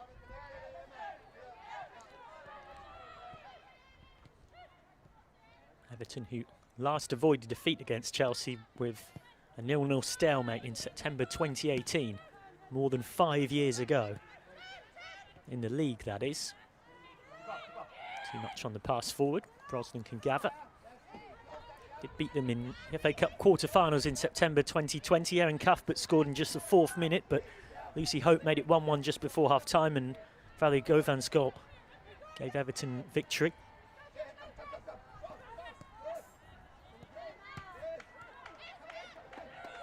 Cuthbert.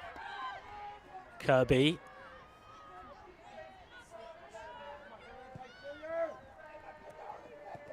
Everton look set to make a couple more changes when the ball next goes out of play. It seems to be Katja Snoys and Anna Bennison who are warmed up and getting ready.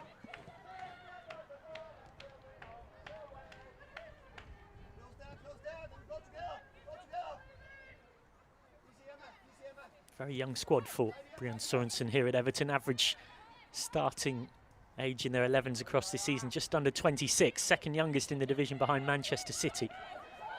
Here's James. So hard to stop. James. I think she's won a corner. And now we'll head across to do those changes. It is Martina Piemonte making way, had a great chance to score her first Everton goal, but couldn't quite capitalise on Millie Bright's mistake. Katja Snoys comes on, the Dutch striker who had an impressive first season with the Toffees last time around. And Anna Bennison continues her record of having made an appearance in every game across her Everton career since signing in the summer of 2021 from Rosengård. She's only played a full 97 times, but has made an appearance in all 39 Everton matches.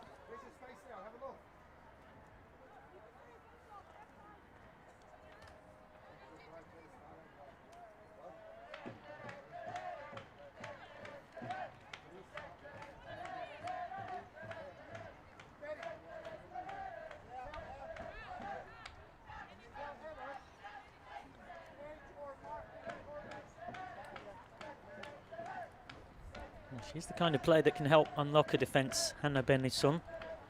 If they can get her some service in creative areas. Was a significant part of the Swedish side in the World Cup that once again, as Sweden so often have in tournaments across this recent generation, got close but not quite. Beaten semi-finalists, ending up with a bronze. Bennison once upon a time a Golden Goal nominee as well. It's the most promising young player in Europe. Smashed forward by Gali. Too much on it though for Sorensen to turn it into something. So 3 changes now made by Everton with that double sub of Martina Piemonte and Karen Holmgren making way for Katja Snois and Hanna Bennison.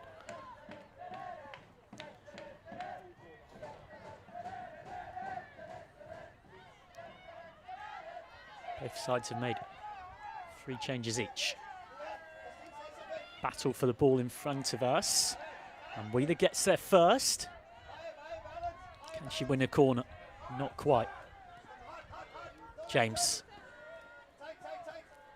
3 in front of her. And classic Lauren James, she still finds her way out. It's incredible how often she does that and how easy she makes it look. Just an incredible player who is a joy to watch in action. As Emma Hayes put it, she's different to any other player I've worked with.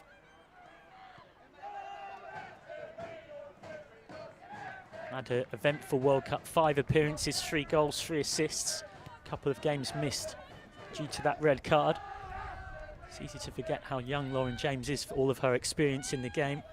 Part of the Manchester United side once upon a time that came up into the WSL under Casey Stoney. Chelsea then paying a 6-figure fee and Hannah Blundell going the other way. And that has been worth every last penny and will only continue to become a great investment for the 22-year-old. Charles was looking for the aforementioned James, who got there ahead of Bennison.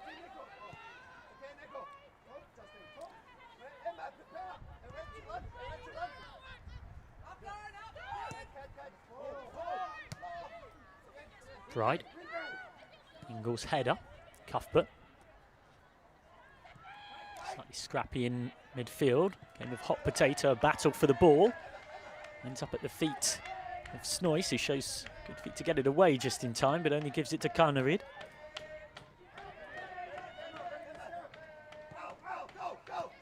Plenty to keep an eye out on off the pitch at the moment with Chelsea, but for now, taking care of business on it. As we head towards the last 15 minutes.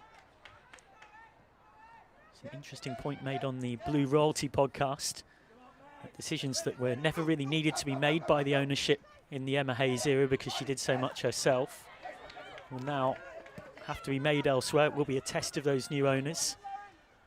It will be interesting to see how all things change at Chelsea Women. Emma Hayes has talked though about the fact that she has time to prepare for her own exit, succession plan her own exit, which is her dream scenario, identify the next candidate to take the team forward. Describes herself as a custodian of Chelsea. James, stopped by Van Havermaet. Also talked about, I hope that you'll accept me into the ground, in reference to the fans to come and watch. I'm sure I can picture Emma Hayes at Kingsmeadow or Stamford Bridge with a hot dog, enjoying the action. For now, still in the dugout, of course. You can see, speaking of the dugout, Brian Sorensen just there in shot bottom left. 4th change for Chelsea. What a player to be able to bring on.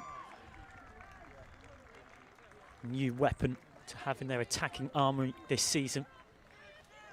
The official comes on in place of Sam Kerr. Official summer signing from Tigre in Liga MX in Mexico. Played at the UCLA Bruins like Jessie Fleming once upon a time before heading to Mexico, where she won a title in her first season and was top scorer in the league a couple of years ago. Scored on her Chelsea debut in a 2-1 win against Spurs at Stamford Bridge. And recently got her first goal for the USA on an international stage against Colombia in late October. Bright just seeing that one out for a goal kick. So Chelsea have made 4 of their 5 available substitutions.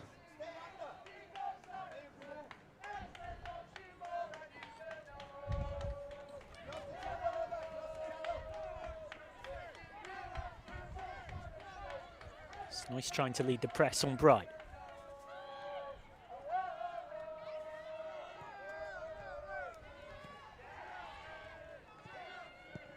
Cuthbert.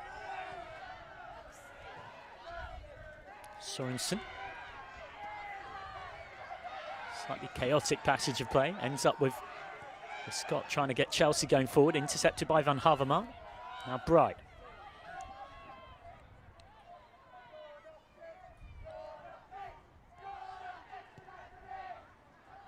Kirby forward. Fischl. Very good at holding the ball up in situations like this. Allows Chelsea to get place forward. Everton running out of time to find a route back. They're probably going to need to do something they've not done in almost a decade, which is have one of their players score a goal against Chelsea in the WSL. The last Everton player to score against Chelsea in the WSL was Nikita Paris in October 2014. Only goal Everton have managed against Chelsea in the league since. A Khadisha Buchanan own goal last season in a 3-1 win for Chelsea. Ingle. Charles. James.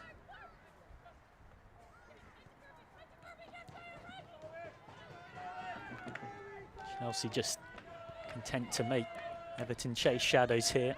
Try and control the game now they've got that lead. Carter.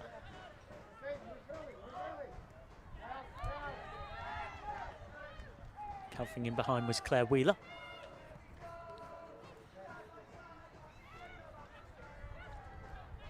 Good work from Carter back there in the tackle now. Cuthbert, Fischl again. Linking up with Kirby, who was left visibly frustrated to not get it back.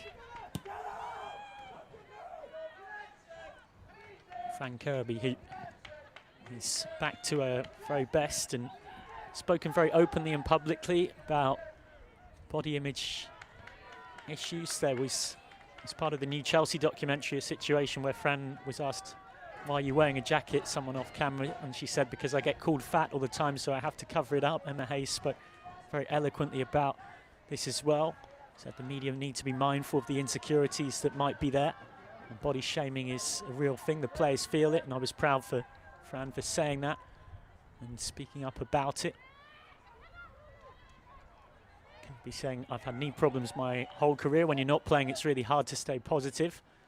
And speaking about wider things, said there's been some research around it, but I don't think it's something we've invested enough time into. On the pitch, Chelsea controlling the contest.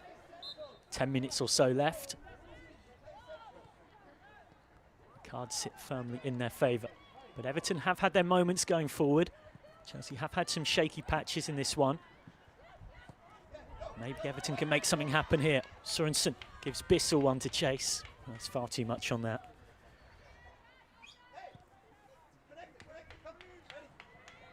Will be a long coach trip back to London for Chelsea, but at this rate, a happy one.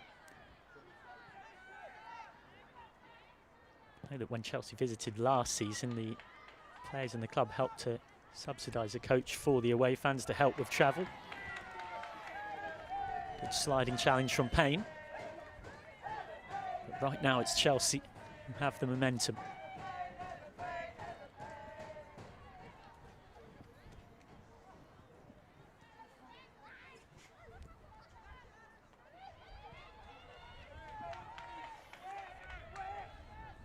Perisset.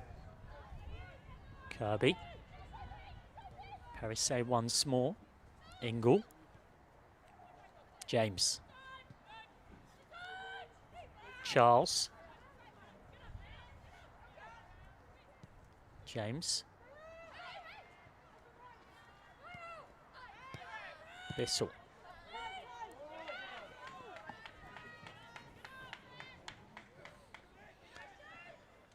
It looks like ready to come on just in front of us.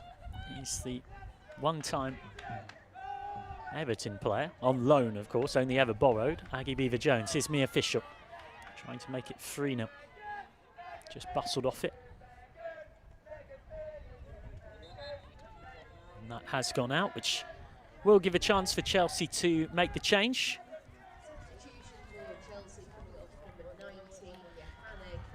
Joanna Ritting Conrid will make way for Aggie Beever-Jones.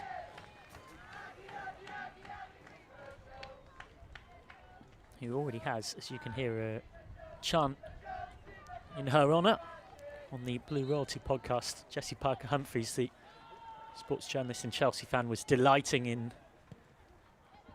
that chant being up and running, personalised in tribute to one of their own academy products who's come through the system. Signed her first pro contract with the club in summer of 2021, is now under contract through to 2025. He's had loan spells at Bristol City in the Championship when they couldn't quite get promoted back to the WSL, and then loan spell here at Everton last season when she did score up one goal, an absolute cracker to get her first in the WSL. Emma Hayes has said, I've not seen many kids with a powerful shot like hers. She has already come off the bench to score twice this season.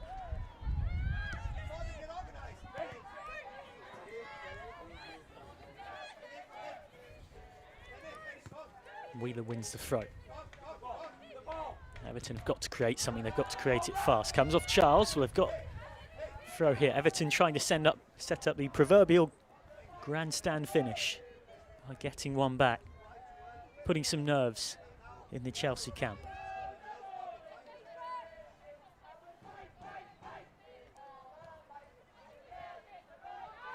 Great ball round the corner from Benison. Bissell dispossessed. Carter just puts her foot through it. Everton hunting for something. Easy to forget given Chelsea's extensive recent history that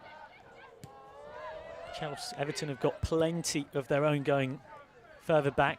Began using the Everton name in 1995, won top flight title in 1998, had their first European campaign in 2008, reached the Champions League quarter-finals in 2011 before falling on hard times. Everton relegated from the WSL in 2014, promoted back to the top flight in 2017 after Notts County folded. Everton winning the WSL 2 Spring Series. Toffees have won a couple of FA Cups as well, beat Arsenal in a memorable final by 3-2 thanks to Natasha Dowie's 119th minute winner in 2010. They also won an FA Cup in 1989 as Liasso Pacific rather than being named Everton. Good carry forward from Ghali. Maybe this is Everton's moment. Not quite. Payne stopped by Cuthbert. So good at snuffling out attacks in that defensive midfield role. Well, you can see Cuthbert's visible frustration that she didn't have the passing option she wanted. Worked so hard to get the ball back, then wasn't quite able to keep it.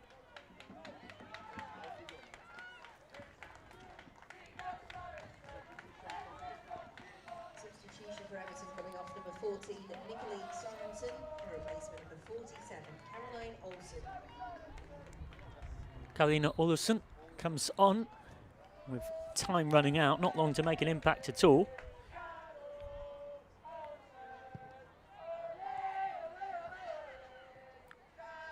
Olsen, summer signing from Fortuna Hjørring. Quite a lot of players, unsurprisingly, being signed by Everton from Fortuna Hjørring.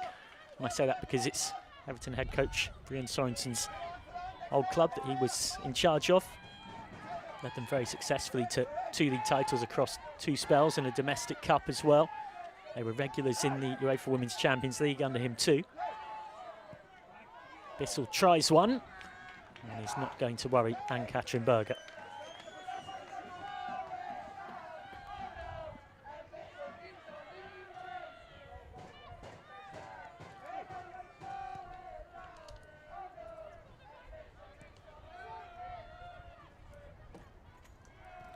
Aggie Beever-Jones does well to win it back, having initially lost it. Well, they'll have their eyes on a clean sheet here, Chelsea. They have conceded 4 goals in the WSL this season. 2 in the first 15 minutes of games when they've trailed twice, and 2 in the last 15. Won't want to make things needlessly nervy for themselves. Did concede 15 goals in the league last season, which was the most that Emma Hayes' side had conceded since 2016. Albeit the WSL definitely getting stronger season on season. Right across the league, we've seen that, no doubt. Something that players have talked about a lot. Cuthbert's header.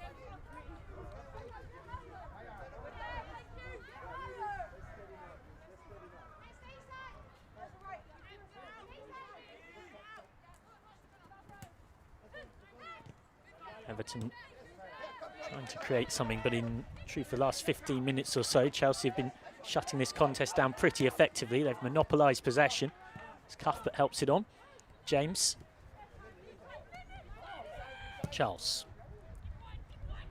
Sends one forward. That's a nicely weighted ball for Fischel. Fischel on the spin.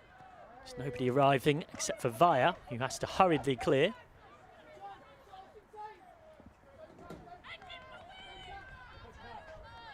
Katrina Vaya, ever present in Denmark's World Cup campaign, their first since 2007, and lost out in the round of 16 to Australia.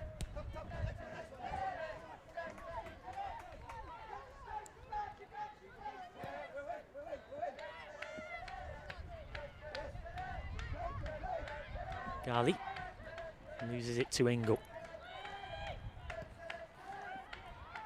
Kirby, chance to turn and run. Slips it through for Beever-Jones, who has acres of space. It's Aggie Beever-Jones. The angle was tough. Almost scored against the club she was on loan at last season. The super sub nearly getting a 3rd goal when coming off from the bench already this campaign. Flashes wide of Brosnan's post.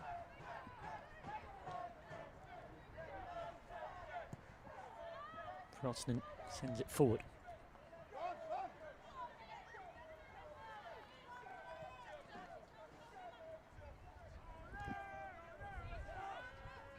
Carter. Well, Chelsea might look likely to take the points as we head into the last minute of the 90, but there is a lot of positives that Everton can take from this. They've more than competed in the contest. They've created some really good chances. It's been a pattern of their season so far. Just haven't quite taken them, and that's what they'll root. They're in action next in a week's time, Sunday lunchtime kickoff, home against Bristol City, which, given the newly promoted side struggles, they'll see as a good opportunity to get a 2nd win of the season. Kirby feeds Beever-Jones. Cuts inside. It's Aggie Beever-Jones, and it's magnificent.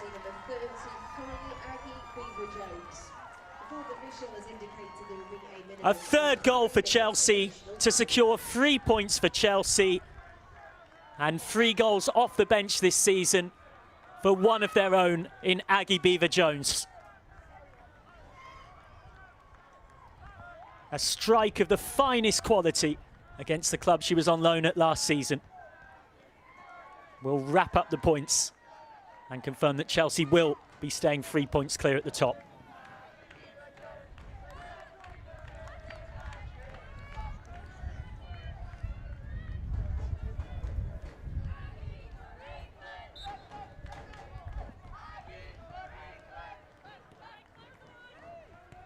Aggie for England, chant some of the Chelsea supporters.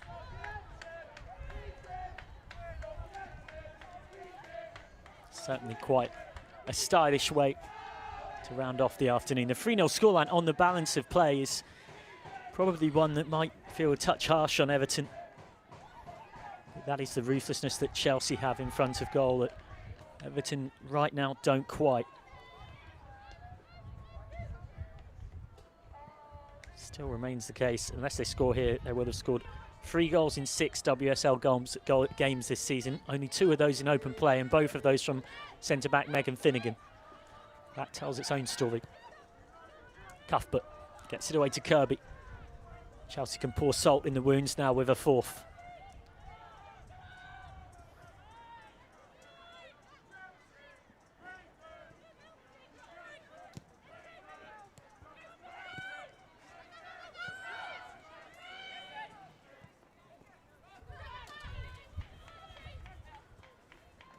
Remember, of course, that Chelsea could be more than 3 points clear by the end of this round. That would need Tottenham, Liverpool, Arsenal and Manchester City all to not win. All 4 of those teams started today 3 points behind Emma Hayes' team. Manchester City are behind, a goal down against Brighton. Tottenham versus Liverpool has finished in a draw. So Chelsea will go 5 points clear of those 2 with victory here. Arsenal, of course, play in the late game at Leicester City, who've been much improved from last season.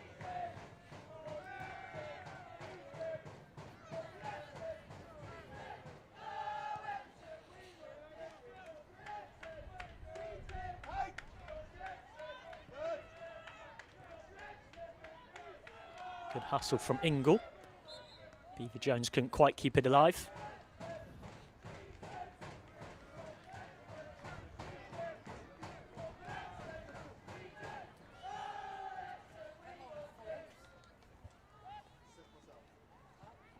Full-time whistle imminent here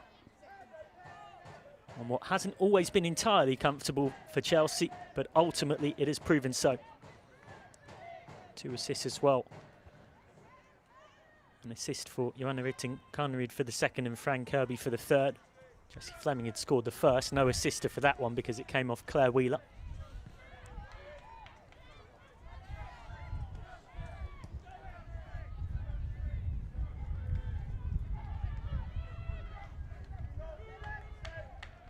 Into overtime in stoppage time. One would suggest full time is not far away, and indeed there it is. 3 goals and 3 points for Chelsea to stay at least 3 points clear at the top. Indeed, if other results go their way, they may well find themselves even further clear by the end of this round of fixtures. A long away day and a very satisfying away day for Emma Hayes' side. Brianne Sorensen's team did cause Chelsea some problems and had plenty of good chances to get back into this game. They could have scored inside the 1st minute. Jessie Fleming then had Chelsea in front in the 14th with her 1st goal of the season after Claire Wheeler's mistake. Plenty more good opportunities came Everton's way at 1-0, but Sam Kerr made it 2 just after the hour mark, and Aggie Beaver-Jones sealed it in style with a 3rd goal just as we ticked on into stoppage time, and her 3rd WSL goal, all coming off from the bench this season. Chelsea march on, remain unbeaten this season as they head into European commitments. Real Madrid await, with that one kicking off in just 3 days' time. But for now, they can celebrate. 16 points to show from 6 games. Everton with just 4 points from their opening 6. Thank you very much for joining us wherever you've been across the world. It's finished here at Walton Hall Park. Everton 0, Chelsea 3.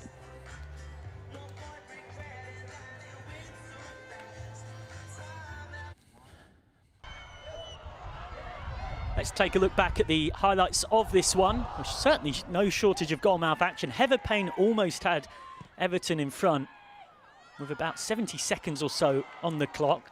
And not long afterwards, Chelsea kicked into gear. Sam Kerr could only head into the side netting though.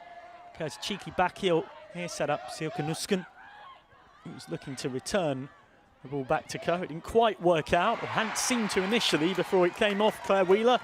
Lovely first-time volley from Jessie Fleming, who's in some sizzling form at the moment.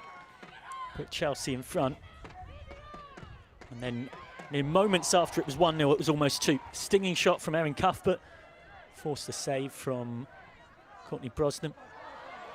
A moment to forget for Millie Bright. Martina Piemonte with a great chance to score her first Everton goal. And Katrin Berger with the save. And then Johanna Rytting-Kaneryd miscuing that shot wide. Everton created plenty going forward. Magnificent save there from Ann-Katrin Berger to deny Sarah Holmgaard. And then Justine van Havermaet had the ball in the net, but it was ruled out for offside. Chelsea hunting another, almost got it. Cuthbert hit the bar. And then this was a crucial moment. The second goal gave Chelsea that extra comfort. Ruthless finish from Sam Kerr. Great cross by Johanna Rytting-Kaneryd. And that went a long way to putting Chelsea in complete control. And 2 became 3. Fran Kirby off the bench, combining with her fellow substitute, Aggie Beaver-Jones, to give them the 3rd goal. They got it right second time around. First time around, Kirby was frustrated that Aggie Beaver-Jones didn't pass back to her. And second time around, Beaver-Jones did it all herself magnificently.